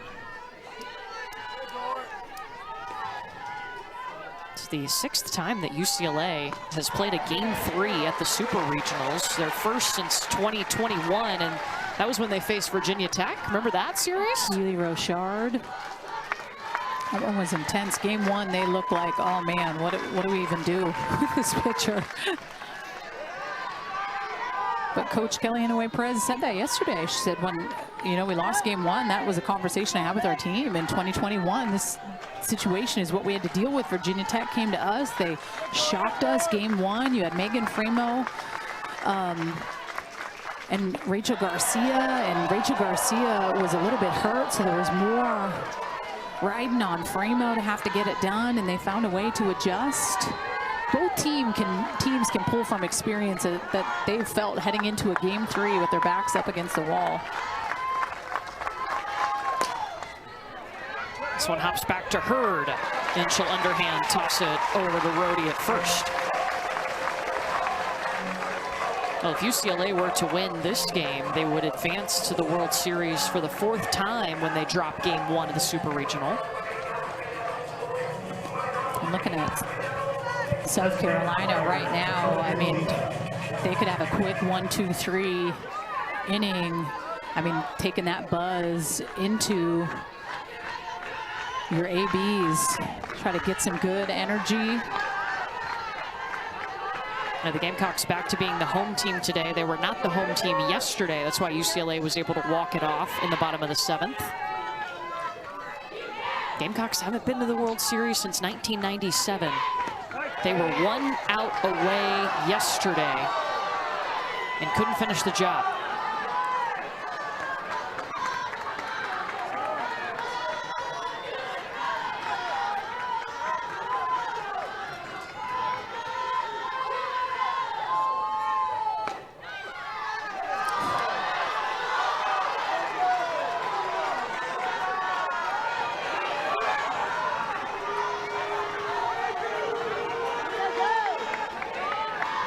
Sam Gress in the dugout got the start, trying to advocate for her fellow pitcher, Jory Hurd. And Mojica will take her base.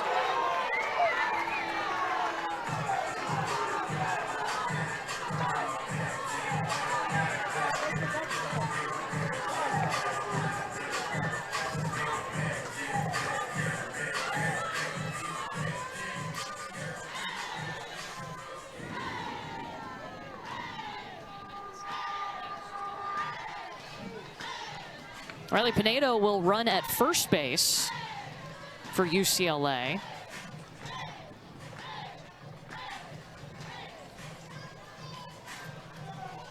And then Taylor Stevens looks like she'll be pinch hitting here. How big was Taylor Stevens yesterday? In that bottom of the 7th inning, she pinch hits to start the inning and draws the walk.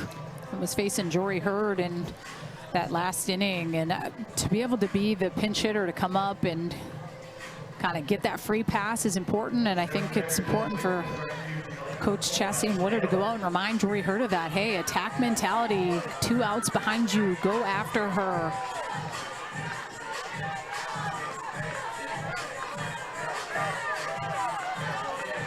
Taylor Stevens, someone who's battled injury, worked her way back in. We saw her last weekend at regionals get the start in the DP spot in their first game.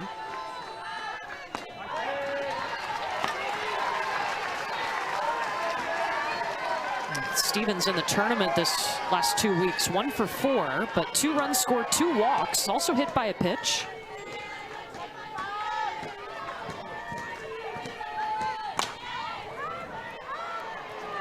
Lifts it to right and is retired. South Carolina will play catch up with the Bats when we come back. Something cool about being a pitcher in the moment, knowing your backs are up against the wall and you are getting the ball. Gotta love that. And South Carolina running out of time. Top of the order. It's go time right now for the Gamecocks. Quincy Lelio has yet to reach today. She's got 4 hits in the tournament, 3 on the weekend, but none today. And it kind of feels like now is the time, like you said, with Lelio not reaching. Hate to say it, but uncharacteristic of her with what she has been able to do. And she's such a spark plug for them in that leadoff spot. She's a competitor. She's intimidating. This quiet confidence that she really is able to bring. She sets the tone, and it's now or never. Oh, and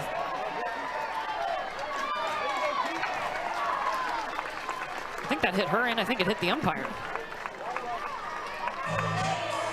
And maybe the catcher, to everyone.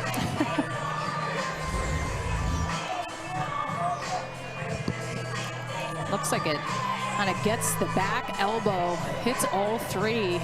I always wonder when umpires put their hands on their knees. It's kind of scary to think of the ricochet and the foul ball. Wondering if they're going to go look. They haven't used all their challenges, but gets the back arm of Lelio.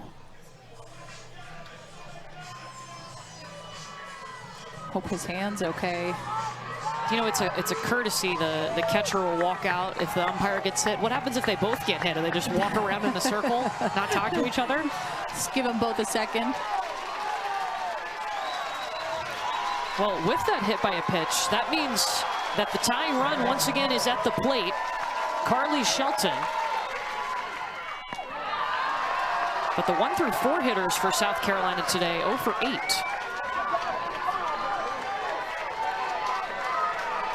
And Shelton has struck out twice.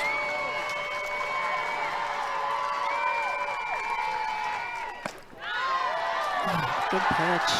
And these are kind of the at-bats where you got to dig a little deeper, right? Doesn't matter what you've done. Knowing the importance that you only have 6 outs left to try to get back in this game.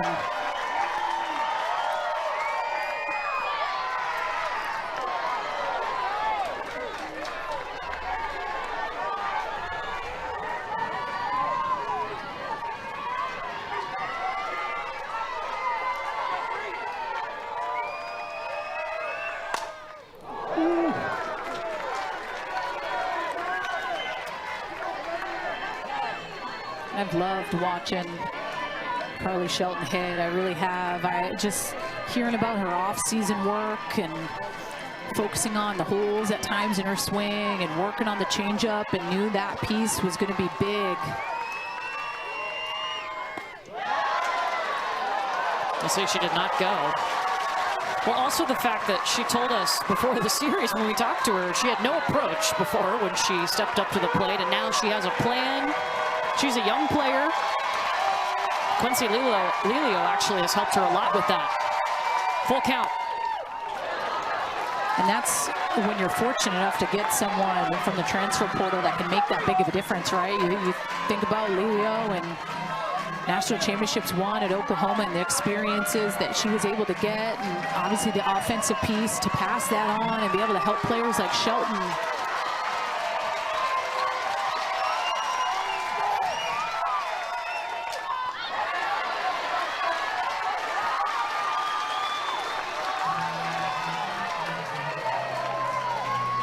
This will be the 8th pitch to Carly Shelton. She represents the tying run at the plate.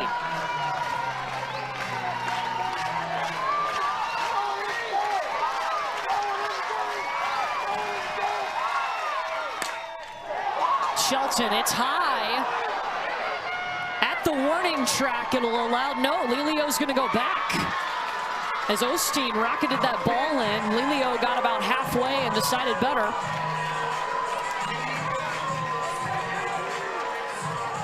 That's a good at-bat by Carly Shelton. It is. She hit that hard. Just under it.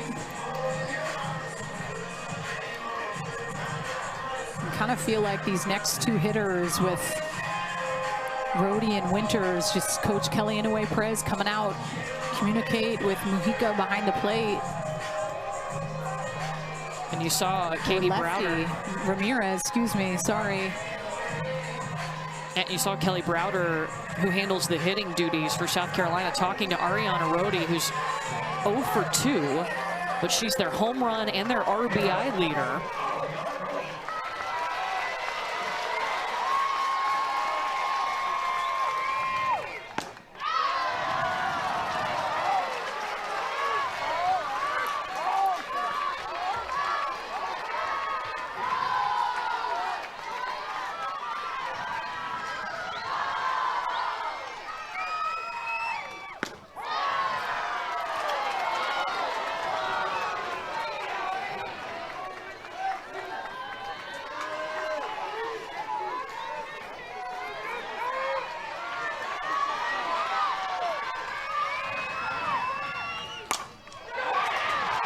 Ariana Rhodey, man, that's high. Oh, right at the warning track. Testing Osteen and back-to-back ABs. Dang.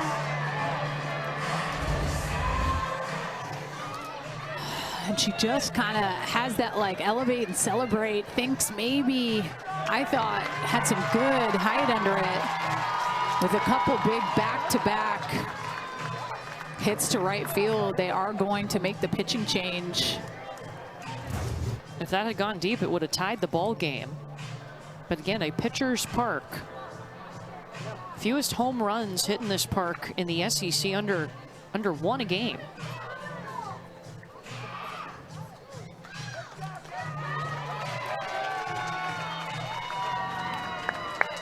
And a pitching change. Caitlin Terry with a solid start today in this game 3. She'll head out to right field. And we'll introduce you to the new pitcher when we come back. And now the pitching change. Caitlin Terry lifted for Taylor Tinsley, who went the distance yesterday. Outstanding. And I think she really did a good job of being as consistent as she could. I think she had some hit by pitches yesterday she wishes she could take back, but listen, dogfight, backs up against the wall, you got to show up. She's got a good mix of pitches, tends to favor at times that pitch climbing the ladder with the rise. That changeup is a big key piece to her arsenal. Lexi Winters will be the first to face her. Winters representing the tying run at the plate as Lilio was hit by a pitch to start this inning. She's at first. And while Winters is 0 for 2 today, she's had multiple hits in the first 2 games of this series, including a 2-run home run in game 1. And went 3 for 4 against Taylor Tinsley yesterday. You can't help but feel after those 2 big hits to right that maybe it was just time to kind of make a change. They're making adjustments. They're getting on Caitlin Terry. Bring in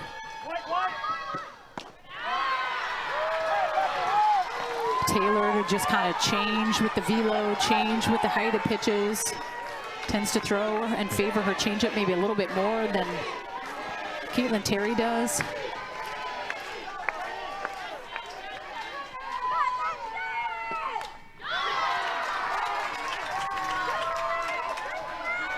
Foul off makes it a 2-2 count.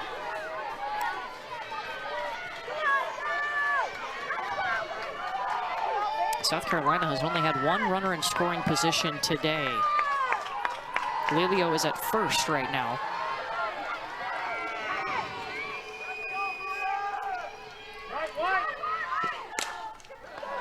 Woolry diving, trying to get up to make the toss in time, and can't. 2-1.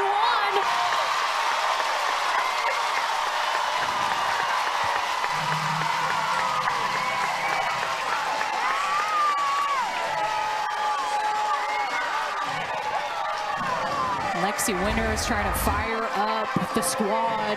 This is that changeup that's down. She turns on it. Some good speed up the line. Jordan Woolry does a good job of laying out for this ball. Good speed up the line. Fire me up. A single for Winters, and we'll have a pinch runner. Nia McKnight will come run for Winters. And this is a team that knows how to hit with 2 outs. We've seen them over the course of the weekend. A ton of their RBIs are coming with 2 outs, and that's an incredible stat line in this situation right here where maybe you're feeling a little bit of pressure. If you're UCLA, knowing this team just never gives up. Tying run at first for Ella Chansey, who is the go-ahead run at the plate.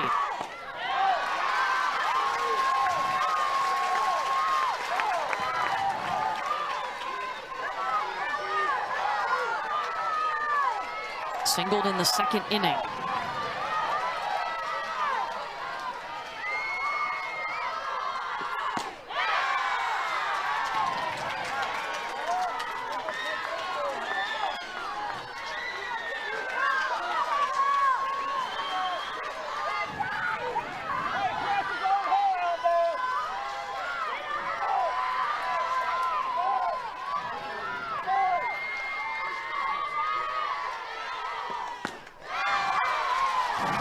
Spots.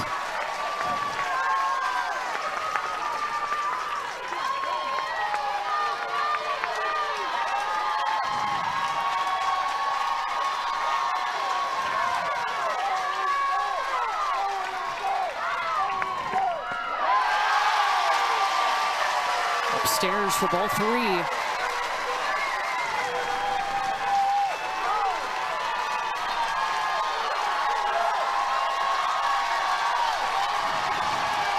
You're feeling the crowd on their feet.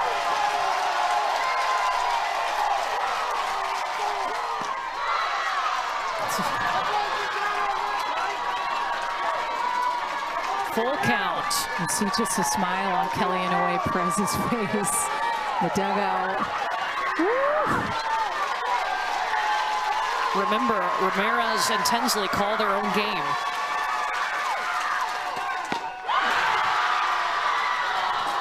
Got him on that one.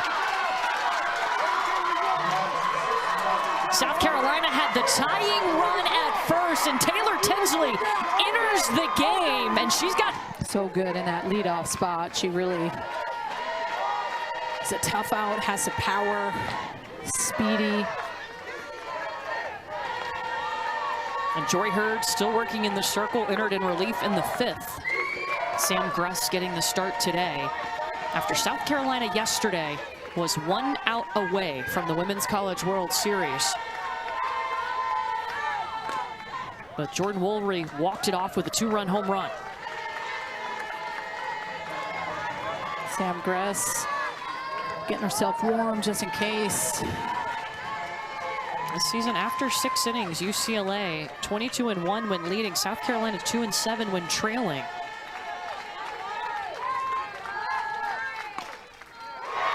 Clements bounces this past Rhodey. She's aboard for the 3rd time.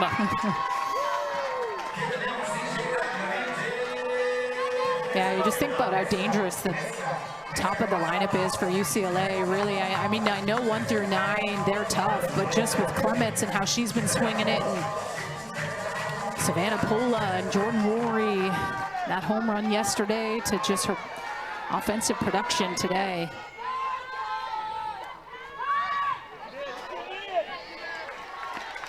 Well, the 1 through 4 hitters for UCLA, 8 for 11 now after that hit by Clements.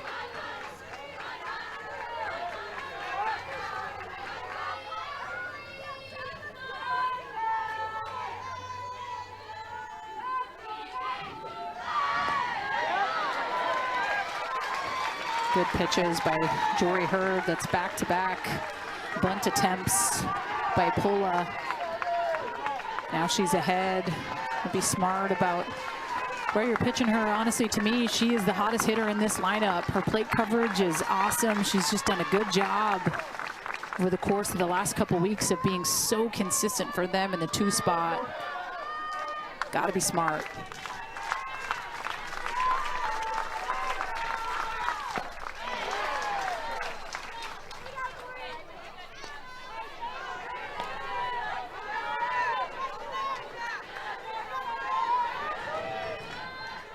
Jordan Woolery on deck.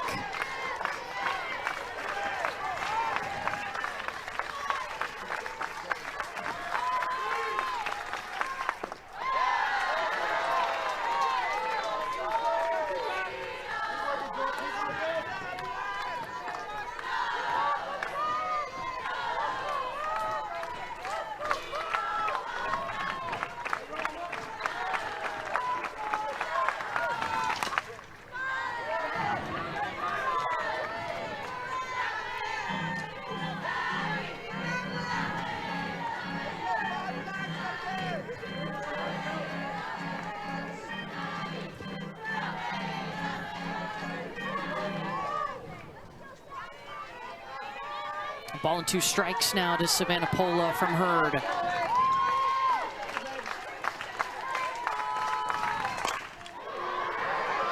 Pola drops it in the gap, her 3rd hit today. 2 in scoring position for Jordan Woolery, who loved the 7th inning yesterday, walked it off to save UCLA's season. Well, and all she needed was 1 pitch in yesterday's game. Incredible. Turns on it, just ignited this different type of confidence in this Bruin team. They had not played like themselves until that last inning. So a single and a double have brought us to Jordan Woolery. And a visit out to Jory Hurd. Now, Sam Gress can re-enter the game after getting the start today. But man, it just goes to show, like, looking at the top of the lineup, like Savannah Pola, 4 for 4 today. Like, that's clutch. Like, being able to step up in a day like today, backs up against the wall, winner take all. Just been able to really, the top of the lineup has been so clutch.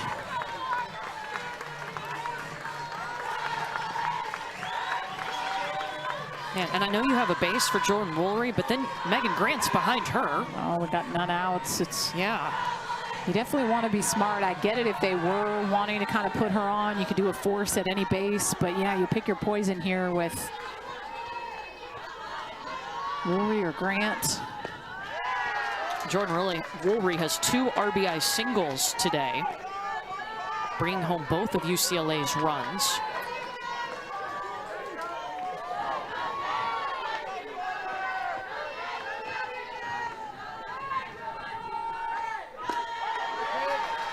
Has combined with Megan Grant to set the single season record for a duo when it comes to RBI this year.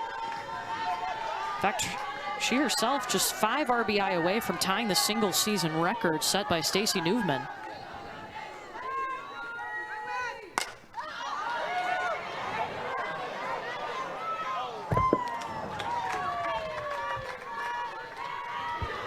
And into the camera well it goes.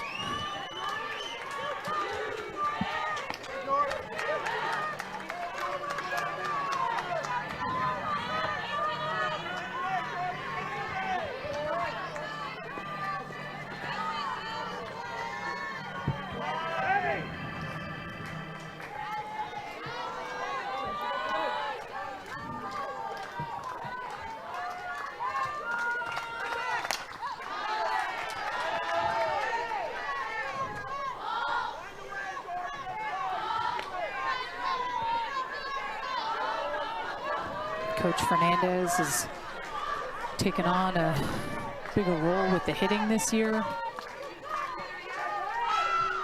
Coaching third base, Kirk Walker used to coach third base. And for Woolry, they eliminated her double toe tap. Helped her with her timing this year. 1-2.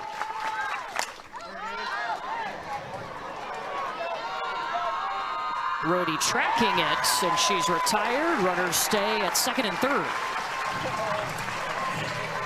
Really big out by Jory Hurd.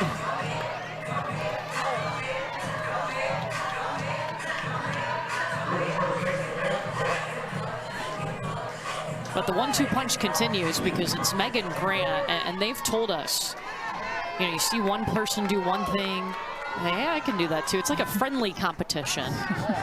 But they need each other. They were split up in the lineup early in the season, and they went to Coach Kelly Inouye Perez and said, that's not going to work for us. Yeah, it's that simple. Yeah.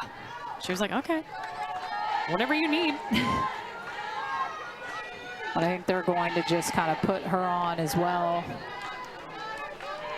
making it a forced potential double play.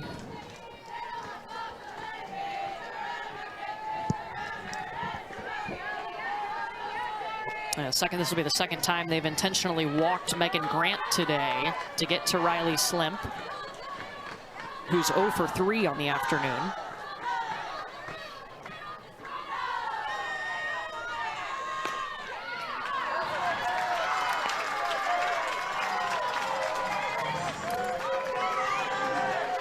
It just makes sense. I mean, I know obviously it's hard to get a double play ball with someone like Riley Slimp, but at least you get a force at any base here.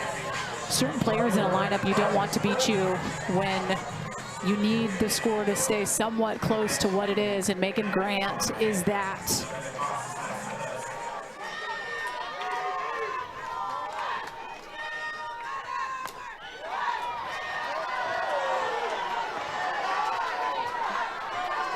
I love it.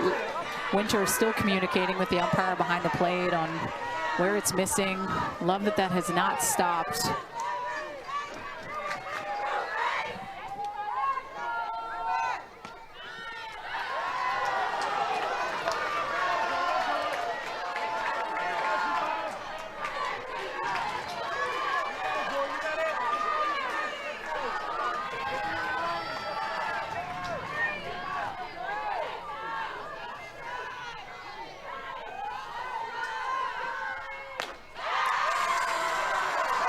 Not seeing anything to even bring a swing to. That's a 3-0 count now to Slimp. Nowhere to put her. They just intentionally walked Megan Grant to load the bases.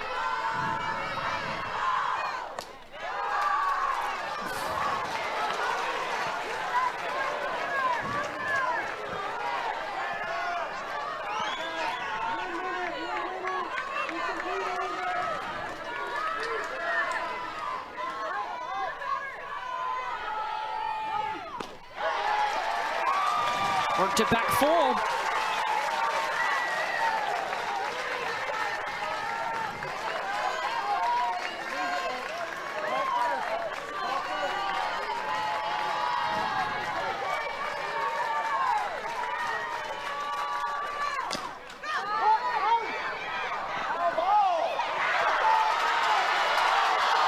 Is that not a foul ball?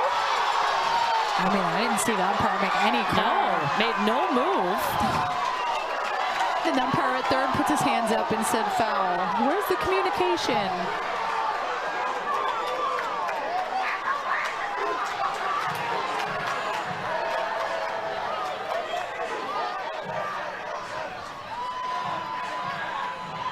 I just saw Chris Neighbors had put his hands up, but I didn't see anything from Mike Burwell behind the plate.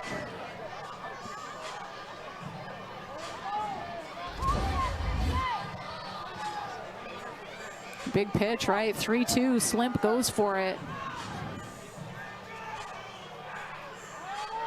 That's foul ball.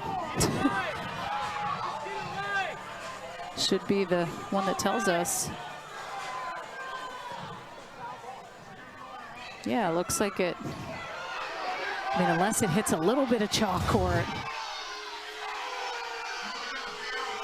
If the ball is fair, this is an umpire challenge. We're going to check to see if the ball's fair or foul.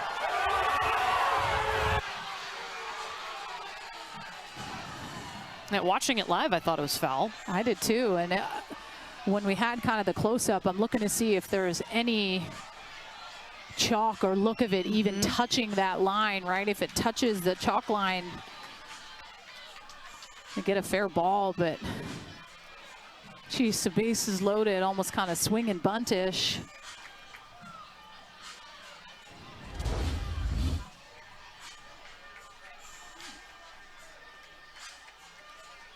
The original call was a fair ball. So it has to be indisputable evidence to overturn that. Again, the decision being made at a centralized location in Pittsburgh. This, see if it touches any white. I mean, I don't know if there's enough to overturn it. Yeah.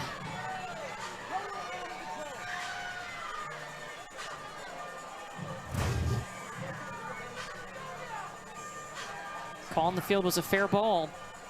See, when also when that player, when she touches the ball where it is. After further review, the ruling on the field has been changed. The ball is foul. The count is still full. 3 balls, 2 strikes. So when it bounces, and then where you're looking at where Chansey is standing when she gets the ball, you can't help but just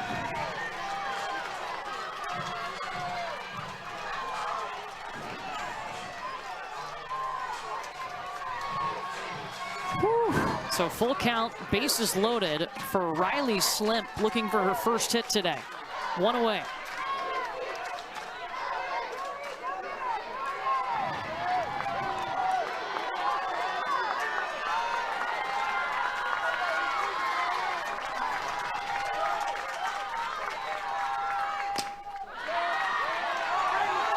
That hitter in the box.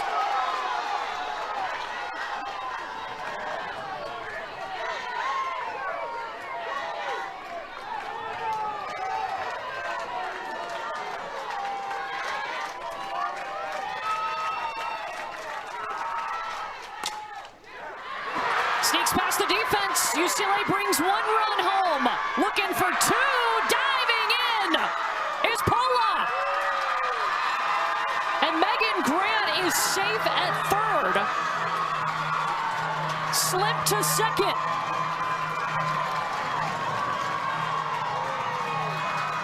And Lisa Fernandez, who leads the hitting, did a little jig at third base when Megan Grant slid in.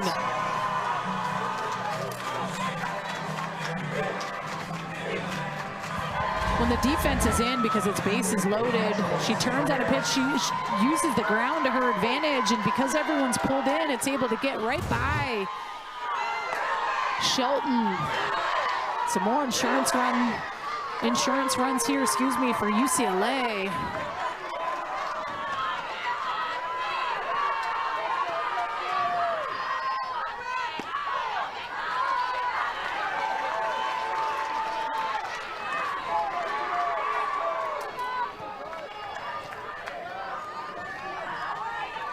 Lefty Ramirez has 2 in scoring position, and we've seen how important a lead is. If you can add to it, it's helpful, especially this deep in the postseason.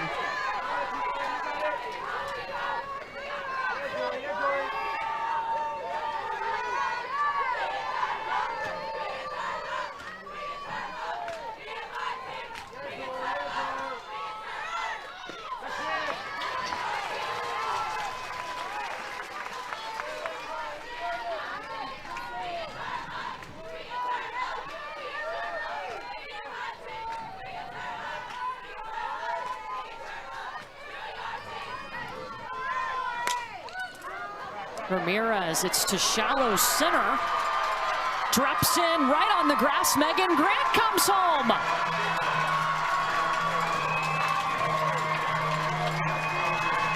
Nothing Bruins.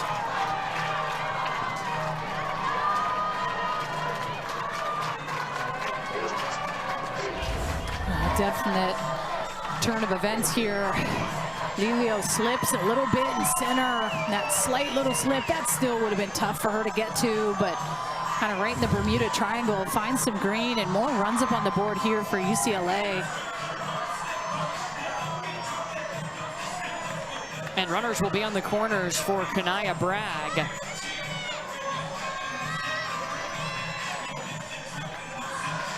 They'll send out a runner for lefty. It's Seneca Curro. I mean, UCLA was down to its final out of its season yesterday in game 2. A 2-run walk-off home run changed that, and they came out and grabbed an early lead in this ball game and haven't let go. And they have just played like a completely different team. And on the flip side for South Carolina, they've definitely played different, right? I think when you have the high of winning that game last night, yesterday, you're able to carry that over to today. How quickly can you get over the heartbreak of a loss like that?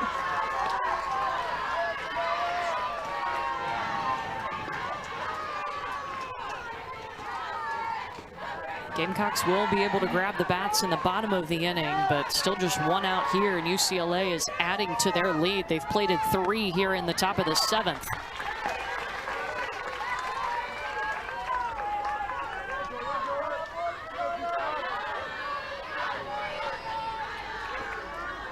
UCLA seeking a 33rd appearance in the Women's College World Series. Hit back at Hurd. No chance to make a play. A base is juiced. It's a hit for Bragg.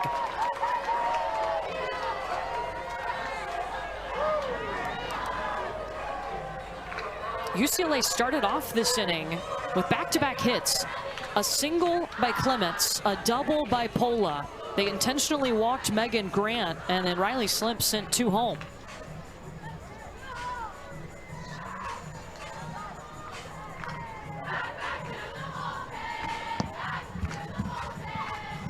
And we're going to see a pitching change here.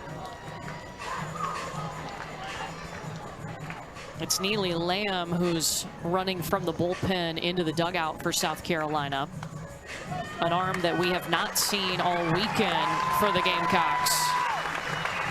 With the bases loaded and just 1 away, with Sophia Mujica coming up for UCLA. And in the first 2 games of this series, I mean, the momentum was with South Carolina. And then UCLA snatched it back yesterday in the bottom of the 7th inning with that walk-off. They have carried it over to today. And we'll have a pitching change. Neely Lamb. We see game 1, and we didn't see until the last inning of game 2. And it's more of the team that we got to see firsthand at regionals last weekend. A team that run-ruled all 3 opponents in regionals. The first time ever they've opened up the tournament with 3 run-rule victories. Sophia Mujica is at the plate right now with the bases loaded and 1 out. Neely Lamb in the circle, the transfer from Charleston Southern, her first appearance on the weekend, just her 2nd appearance in the tournament. She pitched 1 2/3 innings against Elon last weekend.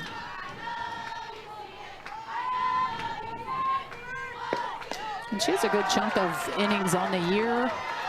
I think for her to, gosh, she's coming into a situation, when you say unicorn, it's just that true spin. She has that really good rise spin, has that good changeup.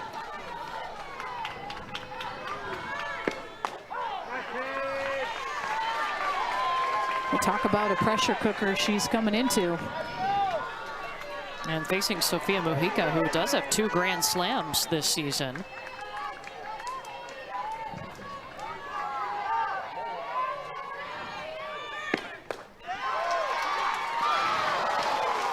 she thought it was a ball. Comes in as a strike.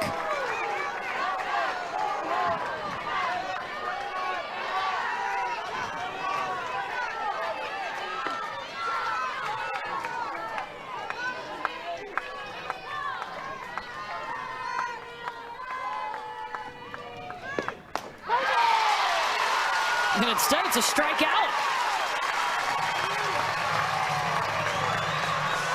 2 down, bases loaded for Caitlin Terry. Atta baby Neely Lamb coming in, bases loaded, climbing the ladder. Look at that true rise spin, barrel under it for Sofia Mujica, but that's clutch. It's the 9th batter of the inning for UCLA.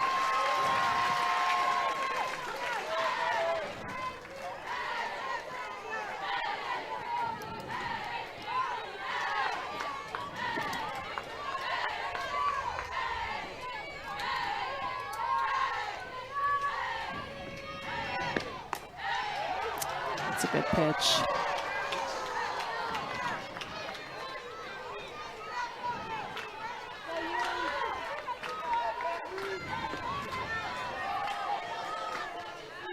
Caitlin Terry got the start in the circle today.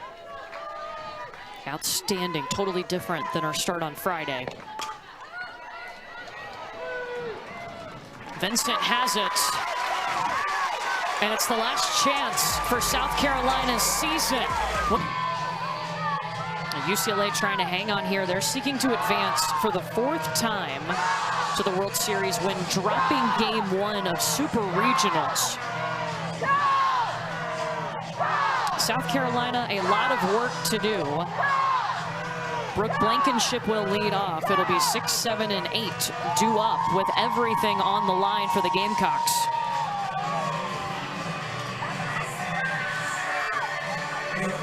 They were 1 out away yesterday from the World Series and couldn't close the game.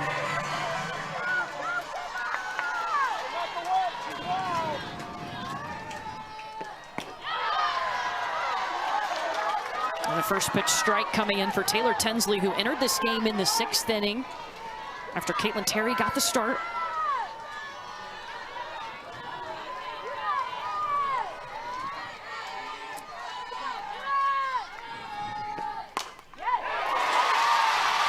Solid piece of hitting for Brooke Blankenship, her first hit today. Now on a 7-game hit streak. When the chipping away is what it's going to take against Taylor Tinsley. This is not a team that steps into the box trying to go deep. They're a team that really does love seeing someone hit a single and then just trying to keep it as simple as possible. Abigail Knight.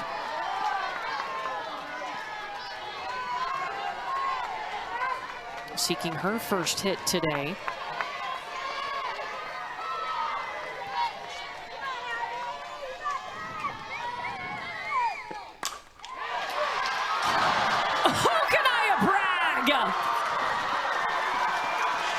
Leap for it! Might have surprised herself a little bit. Look at her reaction. I love it. This is such a hot shot off the bat. Get up. It's a really great play. Wow. And Bragg, a player that had to move to shortstop after Alina Garcia was injured and lost for the year. Bragg has taken over that position. That's a double to the wall if she doesn't get that. Is it on a rope? So Emma Sellers steps in, Blankenship at first, 1 out.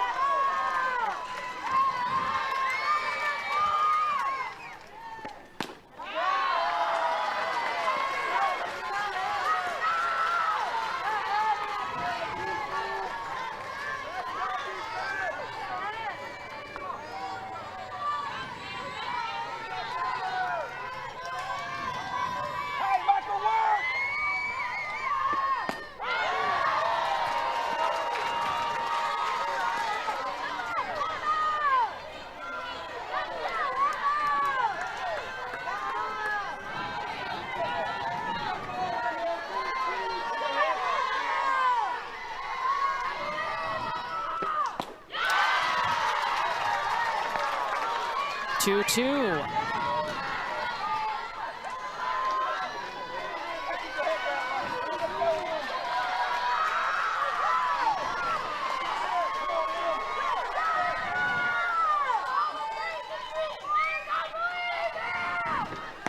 Good spot. Good take, too, by Sellers. Also knowing zone, a little smaller, knowing that has not been called all day, working it 3-2.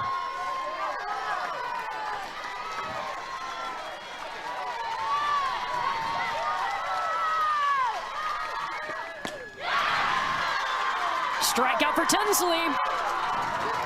And South Carolina down to its final out.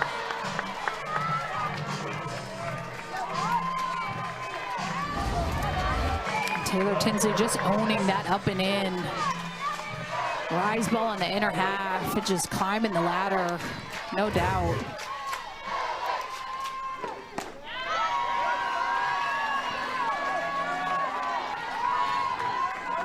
Emily Vincent in the 9 spot. Blankenship at first.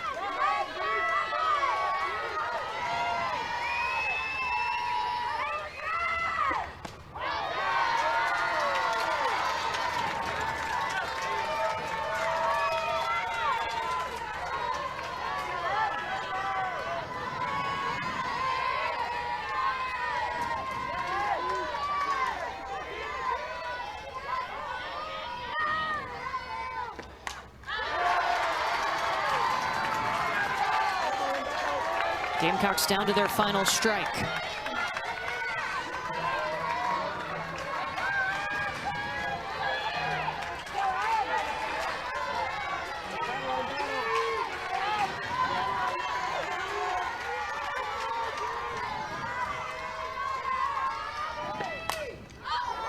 Pop up in the infield, Bragg wants it.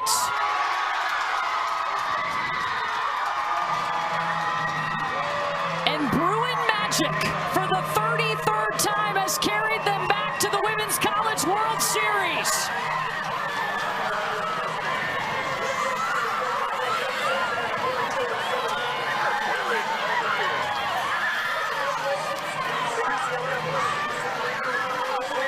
Wow, what fight, honestly, from UCLA. Not looking like themselves game one. They fight like heck to get back in that ball game in the bottom of the 7th inning yesterday to force the game 3. And today they came out and looked like a completely different team. Backs were against the wall yesterday. They were down to their final out of the season and rallied, carried it over into game 3. And for a miraculous 33